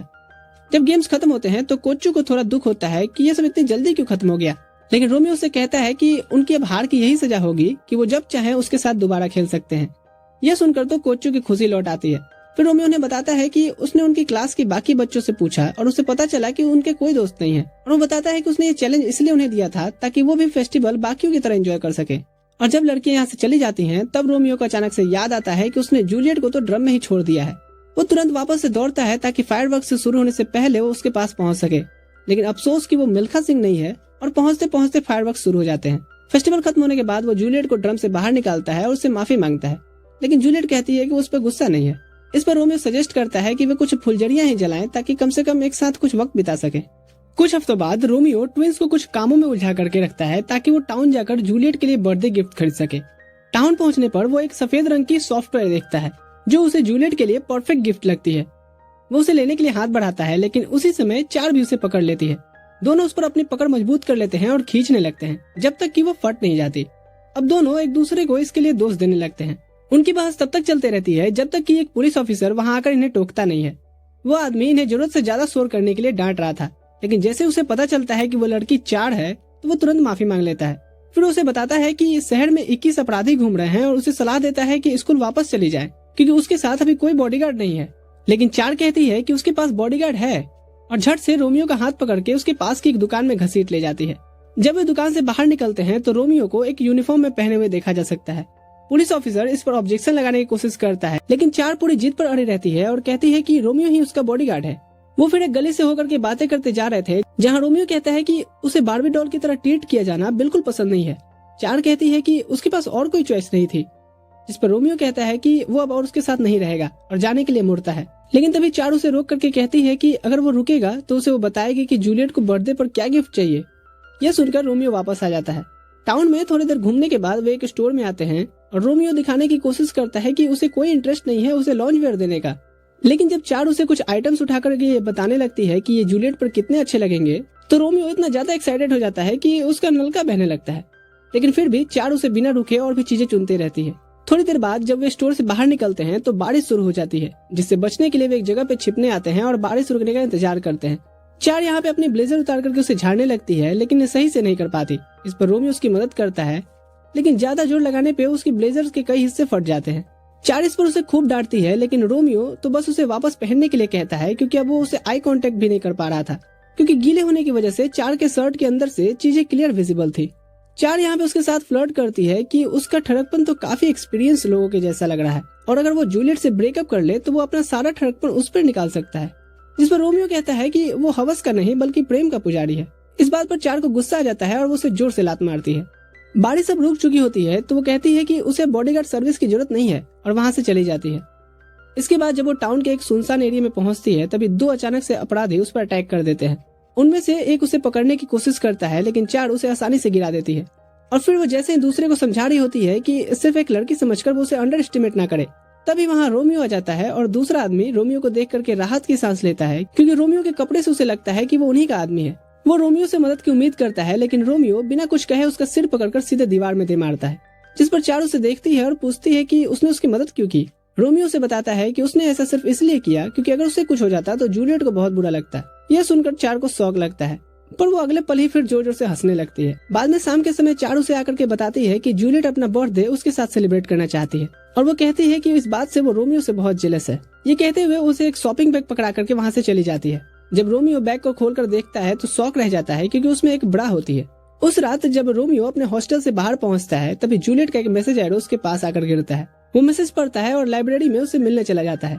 जब वो वहाँ पहुँचता है तो जूलियट उससे पूछती है कि क्या वो उसके साथ उसका बर्थडे सेलिब्रेट करेगा, जिस पर वो तुरंत हाँ कह देता है। फिर जब रोमियो उससे पूछता है कि उसे बर्थडे गिफ्ट में क्या चाहिए तो जूलियट जवाब देती है कि उसे एक पेयर एक्सेसरीज चाहिए। इसके बाद जब रोमियो अपने रूम में लौटता है तो वो देखता है कि वहाँ हासुकी, आयरू और वो ट्विंस पहले से ही उसका इंतजार कर रही होती हैं। लेकिन सबसे ज्यादा यहाँ डराने वाली चीज आयरू की प्रेजेंस होती है, क्योंकि आयरू सिर्फ ब्लैक डॉगी का रिप्रेजेंटेटिव मॉनिटर ही नहीं बल्कि उसका बड़ा भाई भी होता है और रोमियो उससे डरता भी है। आयरू आगे बढ़ता है और रोमियो से पूछता है कि उसके रूम में एक नेकलेस क्या कर रही है। रोमियो और हासुकी दोनों चौंक जाते हैं, लेकिन हासुकी तुरंत जवाब देती है कि रोमियो ने यह उसके लिए खरीदी थी क्योंकि उसने कहा था कि उसे कुछ शाइनी चीज चाहिए। आयरू को उसकी बात पे भरोसा नहीं होता है तो वो आगे पूछता है कि रोमियो के रूम में फिर ब्रा क्या कर रही है, सीधा उस गिफ्ट की ओर इशारा करते हुए जो उसे चार से मिला था। इससे पहले कि रोमियो कुछ कह पाता आयरू अचानक पूछता है कि क्या रोमियो का अजीब बिहेवियर इस वजह से है क्योंकि वो किसी व्हाइट कैट्स की गर्ल को डेट कर रहा है। फिर आयरू उसे याद दिलाता है कि उनके कंट्री के बीच वॉर की सिचुएशन है और अगर ये बात सच हुई तो उसे स्कूल से निकाल दिया जाएगा और परिवार से बेदखल भी कर दिया जाएगा।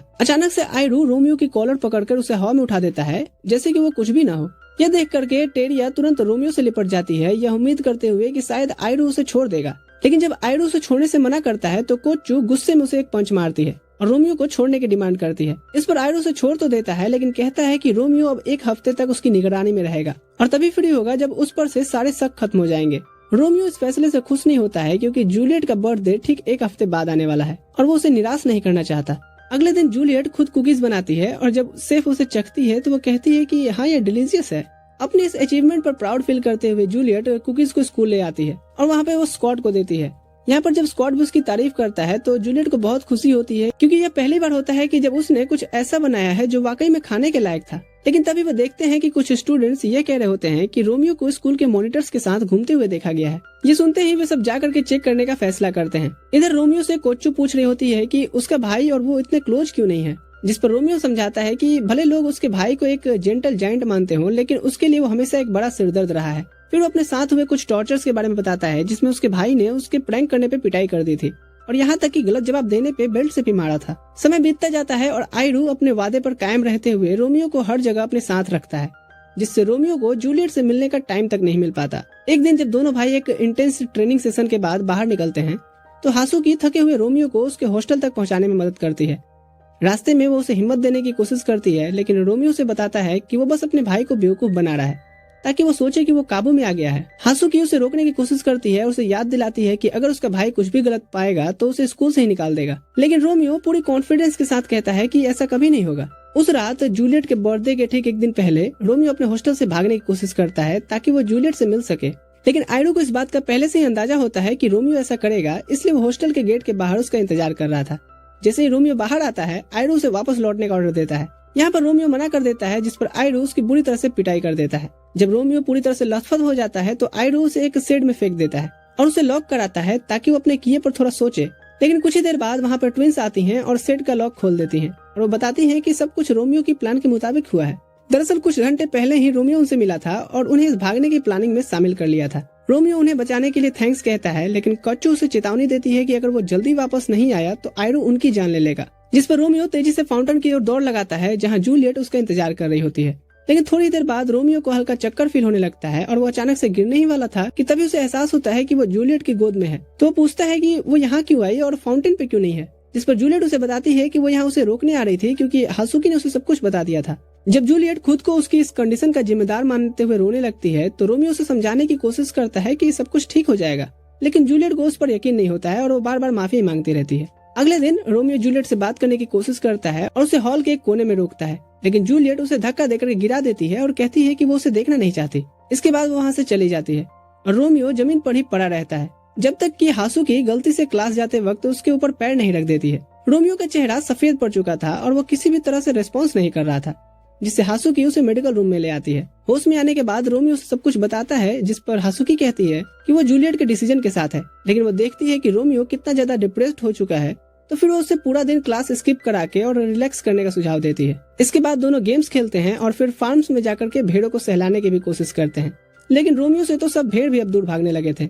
वहीं हासुकी को घेर करके वो उसे हर तरफ से चाट रहे होते हैं, जिस पर वो हंसते हुए कहती है कि अब इस जगह को छोड़ने का टाइम आ गया है। इसके बाद वे बेल टावर आते हैं, जहाँ पे हासुकी व्यू देखकर इतनी ज्यादा एक्साइटेड हो जाती है कि वो लगभग नीचे ही गिरने वाली थी, लेकिन रोमियो उसे एन वक्त पे पकड़ लेता है और जब उसे धन्यवाद कहती है तो उसे एहसास होता है कि रोमियो का हाथ अभी भी उसके कमर पे ही है, जिससे उसके पेट में बटरफ्लाई उड़ने लगती हैं।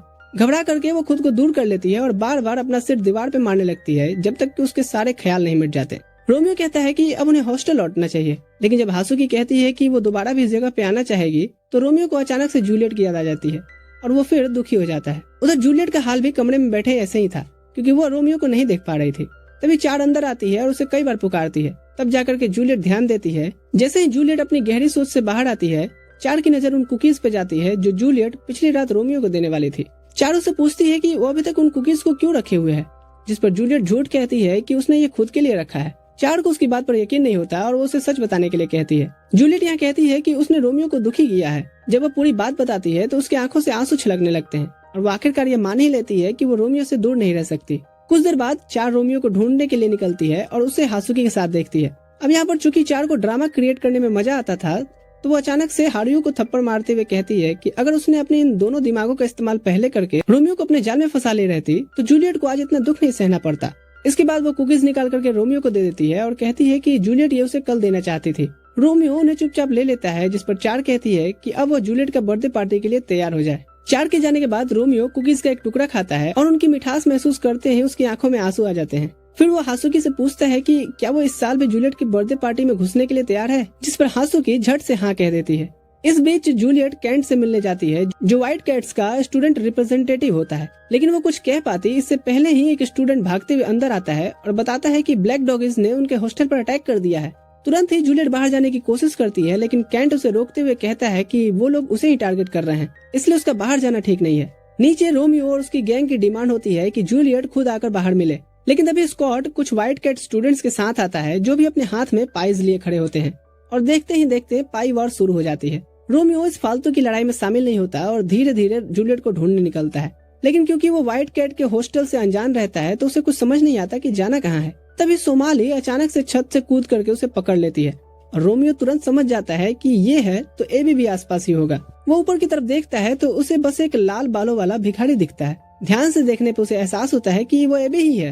रोमियो पूछता है कि उसके साथ आखिर क्या हुआ, जिस पर एबी बताता है कि स्पोर्ट्स फेस्टिवल के बाद जब उसकी चालाकी सभी के सामने आई तो उसे हॉस्टल से निकाल दिया गया और वो तब से गार्डन में ही रहकर काम कर रहा है। अब यहाँ पर एबी का प्लान रहता है कि उसे व्हाइट कैट्स को सौंपने का, ताकि वो फिर से हॉस्टल में रहने की परमिशन मांग सके। रोमियो को एबी से कोई डर नहीं था क्योंकि वो खुद अपने आप को कमजोर समझता है, लेकिन वो चिंतित था सोमाली के मजबूत पकड़ को लेके।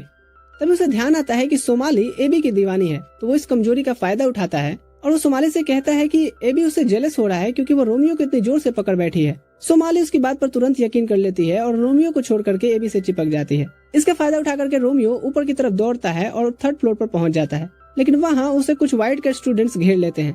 तभी अचानक कैट उसे पकड़कर छत पर खींच लेता है। यहाँ रोमियो को कैट पे भरोसा नहीं होता और ऊपर से उसकी हरकतें भी बहुत अजीब सी होती हैं, इसलिए वो वहाँ से भागने की कोशिश करता है, लेकिन कैट उसे बताता है कि जूलियट 4th फ्लोर के कॉर्नर रूम में है। रोमियो पूछता है कि वो उसकी मदद क्यों कर रहा है, जिस पर कैट जवाब देता है कि उसे गेम्स खेलना पसंद है। वो कहता है कि वो भी रोमियो की ये पाई वॉर वाले गेम का हिस्सा बनना चाहता है। तभी अचानक 4 और कुछ व्हाइट कैट के स्टूडेंट्स आ जाते हैं और 4 कैट को रोमियो के साथ खिलवाड़ करने के लिए डांटती है। कैट कहता है कि अरे उसने उसकी मस्ती खराब कर दी। फिर वो रोमियो को बताता है कि वो व्हाइट कैट्स का रिप्रेजेंटेटिव है। इसके बाद 4 उसे सरेंडर करने के लिए सलाह देती है क्योंकि उसके पास बचने का कोई रास्ता नहीं होता। कैट भी चेतावनी देता है कि अगर रोमियो ने सरेंडर नहीं किया तो हालात और भी बिगड़ सकते हैं। इसी बीच जूलियट जबरदस्ती उस दरवाजे को खोलने की कोशिश करती है जिसमें उसे लॉक कर दिया गया था, लेकिन वो खोल नहीं पाती। पर रोमियो से मिलने की उसकी इतनी इच्छा स्ट्रांग थी कि वो खिड़की के रास्ते भागने का प्लान करती है। उधर 3rd फ्लोर पर कैट रोमियो की बुरी तरह से धुलाई कर रहा होता है, लेकिन फिर भी रोमियो हार मानने को तैयार नहीं था। अचानक वो कैट की तरफ दौड़ता है और अपने ब्लेजर को उसके फेस पे फेंकता है, लेकिन कैट उसे झटक कर हटा देता है और कहता है कि ये छोटी मोटी ट्रिक्स उस पर काम नहीं करेंगे। तभी रोमियो मुस्कुराता है और उसे नीचे देखने के लिए कहता है। जैसे ही कैट नीचे देखता है तो उसे पता चलता है कि उसके पैरों को बेल्ट से बांध दिया गया था। ये देखते ही कैट को समझ पाता उससे पहले ही रोमियो खिड़की की ओर भागता है और छलांग लगा देता है। सभी को लगता है कि रोमियो पागल हो गया है, लेकिन किसी को अंदाजा नहीं था कि 4th फ्लोर की बालकनी पे जूलियट उसका इंतजार कर रही है। रोमियो जैसे ही खिड़की से छलांग लगाता है, जूलियट उसे पकड़ लेती है। इधर जब स्कॉट खिड़की से नीचे झांकता है तो रोमियो गायब ही हो गया था, जिससे वो हैरान हो जाता है कि आखिर रोमियो कहाँ गया। उसी समय वो ट्विंस आयरू के ऑफिस में आते हैं और उसे बताते हैं कि 1st ईयर स्टूडेंट्स ने जूलियट की बर्थडे पार्टी खराब कर दी है। उधर व्हाइट कैट हॉस्टल की बालकनी पे रोमियो और जूलियट बातें कर रहे होते हैं, जहाँ जूलियट उसे बताती है कि वो खिड़की के रास्ते बालकनी तक कैसे आई। यह सुनकर रोमियो से डांटता है और कहता है कि उसने बहुत डेंजरस वाला काम किया है। इस पर जूलियट आर्गुमेंट करती है कि असली खतरा तो रोमियो ने उठाया है क्योंकि वो उसके हॉस्टल में जबरदस्ती घुस आया है। इसके बाद जूलियट और रोते हुए कहती है कि उसे डर है कि अगर रोमियो के भाई को जब इस बात का पता चलेगा तो और बुरा होगा। रोमियो उसे संभालने की कोशिश करता है और कहता है कि वो सिर्फ उसे बर्थडे विश करने आया है। ये सुनकर जूलियट उसे गुस्से में कहती है कि वो इस दुनिया में अब तक का सबसे बेवकूफ इंसान है क्योंकि इतनी छोटी सी बात के लिए उसने इतना बड़ा बखेड़ा किया। फिर वो और भी ज्यादा रोने लगती है और अपने दिल की बात को कह देती है कि वो रोमियो से प्यार करती है। रोमियो ये सुनते ही इमोशनल हो जाता है और उसकी आंखों से आंसू छलकने लगते हैं और वो उसे कसकर गले लगा लेता है। इसके बाद दोनों नीचे जाते हैं और सबके सामने एक शो करने लगते हैं जहाँ वो एक दूसरे को पाई से मार रहे होते हैं। लास्ट में वो दोनों अनाउंस करते हैं कि लड़ाई ड्रॉ हो गई है, लेकिन उनकी किस्मत बहुत ज्यादा खराब होती है क्योंकि उसी समय आयरू यहाँ आता है और सीधा रोमियो की तरफ बढ़ने लगता है। जब वो उसके बिल्कुल सामने आकर रुकता है तो उससे पूछता है कि क्या वो जिस व्हाइट कैट से मिला हुआ है वो जूलियट है। यह सवाल इतना अचानक से उसे किया गया था कि रोमियो और जूलियट दोनों इस बात का कोई जवाब नहीं दे पाते। आयरू सभी के सामने वो एविडेंस काउंट कराने लगता है जिनसे उसे यकीन हुआ कि रोमियो और जूलियट मिलकर कुछ छुपा रहे हैं। इससे बाकी स्टूडेंट्स में भी अब कानाफूसी शुरू हो जाती है। जूलियट कहती है कि ये सब बातें किसी भी चीज को साबित नहीं करती, जिस पर आयरू एक बड़ा निकाल करके सबके सामने दिखा देता है और कहता है कि अगर जूलियट अपने कप साइजेस को कंफर्म कर दे तो उसकी बात सही साबित हो जाएगी। ये सुनते ही पूरे रूम में शोर मच जाती है और सबकी निगाहें अब रोमियो पे टिक गई थी। तभी कैट बीच में कूदता है और आयरू से कहता है कि पहले उन्हें इस चीज का कोई लॉजिकल एक्सप्लेनेशन ढूंढना चाहिए। फिर वो जूलियट से कहता है कि वो उसके ऑफिस में आकर के मिले। जब आयरू रोमियो को खींच कर ले जाने लगता है तो रोमियो को एहसास होता है कि उसने अभी तक जो भी जूलियट के साथ बनाया था वो अब सब खत्म होने वाला है। वो फैसला करता है कि वो अब इस सिचुएशन का सामना करेगा। जैसे वो जूलियट से कुछ कहने के लिए पलटता है, अचानक एक तलवार उसकी तरफ उड़ते हुए आती है जिसे वो पकड़ लेता है। जैसे ही वो ऊपर की तरफ देखता है तो जूलियट के हाथ में भी एक तलवार होती है। वो उसे कहती है कि वो अपनी तलवार तैयार कर ले क्योंकि वो उससे डुएल करने वाली है ताकि वो अपनी इज्जत वापस पा सके। यह सुनकर रोमियो और बाकी सब चौंक जाते हैं, लेकिन जूलियट एकदम सीरियस थी। रोमियो उसे रोकने की कोशिश करता है, लेकिन इससे पहले कि वो कुछ कह पाता जूलियट उस पर अटैक कर देती है। रोमियो अपने बचाव में तलवार का इस्तेमाल करता है, लेकिन वो उस पर अटैक नहीं करता। यह देखकर आयरू कहता है कि उनकी लड़ाई बस एक नाटक है और कुछ भी नहीं। रोमियो को जल्दी समझ में आ जाता है कि जूलियट इस डुएल को लेकर के इतनी सीरियस क्यों है, जब वो कहती है कि यह फाइट वो खुद को बचाने के लिए लड़ रही है। यहाँ रोमियो को एहसास होता है कि अगर वो दोनों पूरी तरह से इस फाइट में सीरियस नहीं हुए तो दोनों का कोई मोटिव पूरा नहीं हो पाएगा। फिर जूलियट अपने चेस्ट की ओर इशारा करते हुए कहती है कि अगर रोमियो का निशाना चूका तो वो उसकी जान ले लेगी। रोमियो भी ऐसा ही करता है और उसे कहता है कि उसे भी अपनी पूरी पावर से अटैक करना चाहिए। यह देख करके वहाँ मौजूद सभी लोग घबरा जाते हैं। अगले ही पल दोनों एक दूसरे की तरफ दौड़ते हैं और उनकी तलवार सीधा एक दूसरे की चेस्ट पर जाकर लगती है। उसी रात जब रोमियो और जूलियट फार्मेसी में सो रहे होते हैं, बाहर की तरफ मारू और बाकी लोग बैठे होते हैं। मारू कहता है कि जिस तरह से उन्होंने एक दूसरे पर वार किया उससे साफ होता है कि उनके बीच कोई रिलेशनशिप नहीं था। आयरू और कैंट सभी को वापस हॉस्टल भेज देते हैं और कहते हैं कि वे अब अगले दिन ही अपने दोस्तों से मिलेंगे। थोड़ी देर बाद रोमियो और जूलियट अपने बिस्तर से उठते हैं और अपनी टूटी हुई नेकलेस को निकालते हैं। जूलियट कहती है कि उसे खुशी है कि रोमियो समझ गया था कि वो क्या कहना चाहती थी जब उसने अपनी चेस्ट की ओर इशारा किया था। असल में उसने रोमियो को सिग्नल दिया था कि वो उसकी नेकलेस को निशाना बनाए। इसके बाद जूलियट रोने लगती है और जब रोमियो उससे पूछता है कि क्या हुआ, वो बताती है कि उसे डर लग रहा था कि वो हमेशा के लिए एक दूसरे से अलग न हो जाए। यह सुनकर रोमियो अपनी पॉकेट से एक रिंग निकालता है और कहता है कि ये उसका बर्थडे गिफ्ट है। वो बताता है कि ये एक स्वॉर्ड ऑफ प्रॉमिस रिंग है और वो एक मॉनिटर बनने की कोशिश करेगा ताकि स्कूल की अब तक की सारी अरेंजमेंट बदल सके। फिर वो जूलियट की उंगली में रिंग पहनाता है और पूछता है कि क्या वो उसके उस दिन तक का इंतजार करेगी जब वो अपने मोटिव में कामयाब होगा। जिस पर जूलियट उसे कसकर हक करती है और कहती है कि वो जितना भी वक्त ले ले वो उसका इंतजार करेगी। यह सुनकर रोमियो इतना ज्यादा खुश हो जाता है जिसकी कोई सीमा नहीं थी। अगले दिन आयरू और कैट अपने हॉस्टल कोऑर्डिनेटर्स को रिपोर्ट देते हैं, जहां उन्हें डांट पड़ती है कि उन्होंने रोमियो और जूलियट को इतनी बड़ी सीन बनाने दिया। एक हफ्ते बाद रोमियो और जूलियट हॉस्टल से निकल करके लेक में एक नाव लेकर के आ जाते हैं। जहां वो लेक के जब बीचों बीच में थे, जूलियट उससे पूछती है कि क्या वो सच में मॉनिटर बनने के बारे में सीरियस है। रोमियो कहता है कि हाँ, और वो पहले ही अपने भाई को इसके बारे में बता चुका है। जूलियट उसकी उंगली में रिंग डालती है और उसे गिव अप ना करने के लिए कहती है। साथ ही कहती है कि शायद किसी दिन हम भी, और उसके आगे वो क्या कही थी रोमियो को सुनाई नहीं दिया था। तो उसे पूछता है कि उसने क्या कहा और वो जानने के लिए इतना उतावला हो जाता है कि फिर से पानी में गिर जाता है और चूंकि उसे तैरना नहीं आता तो वो उसे हेल्प मांगता है। जूलियट उसे बाहर निकालते हुए कहती है कि तुम तो मेरे बगैर बिल्कुल होपलेस हो। तो गाइस, ये बोर्डिंग स्कूल जूलियट का सीजन 1 है। इसके आगे की स्टोरी मांगा में पड़ी हुई है, पर सीजन 1 उतना सक्सेस नहीं गया जिससे मेकर्स ने शायद सीजन 2 नहीं बनाया। आगे आएगा या नहीं वो तो मुझे नहीं पता, पर मैं मिलता रहूंगा आपसे न्यू वीडियोस में। मेक श्योर कि आपने सब्सक्राइब किया है जिससे आप वीडियोस मिस ना करो। तो ठीक है दोस्तों, अभी के लिए मैं चलता हूँ।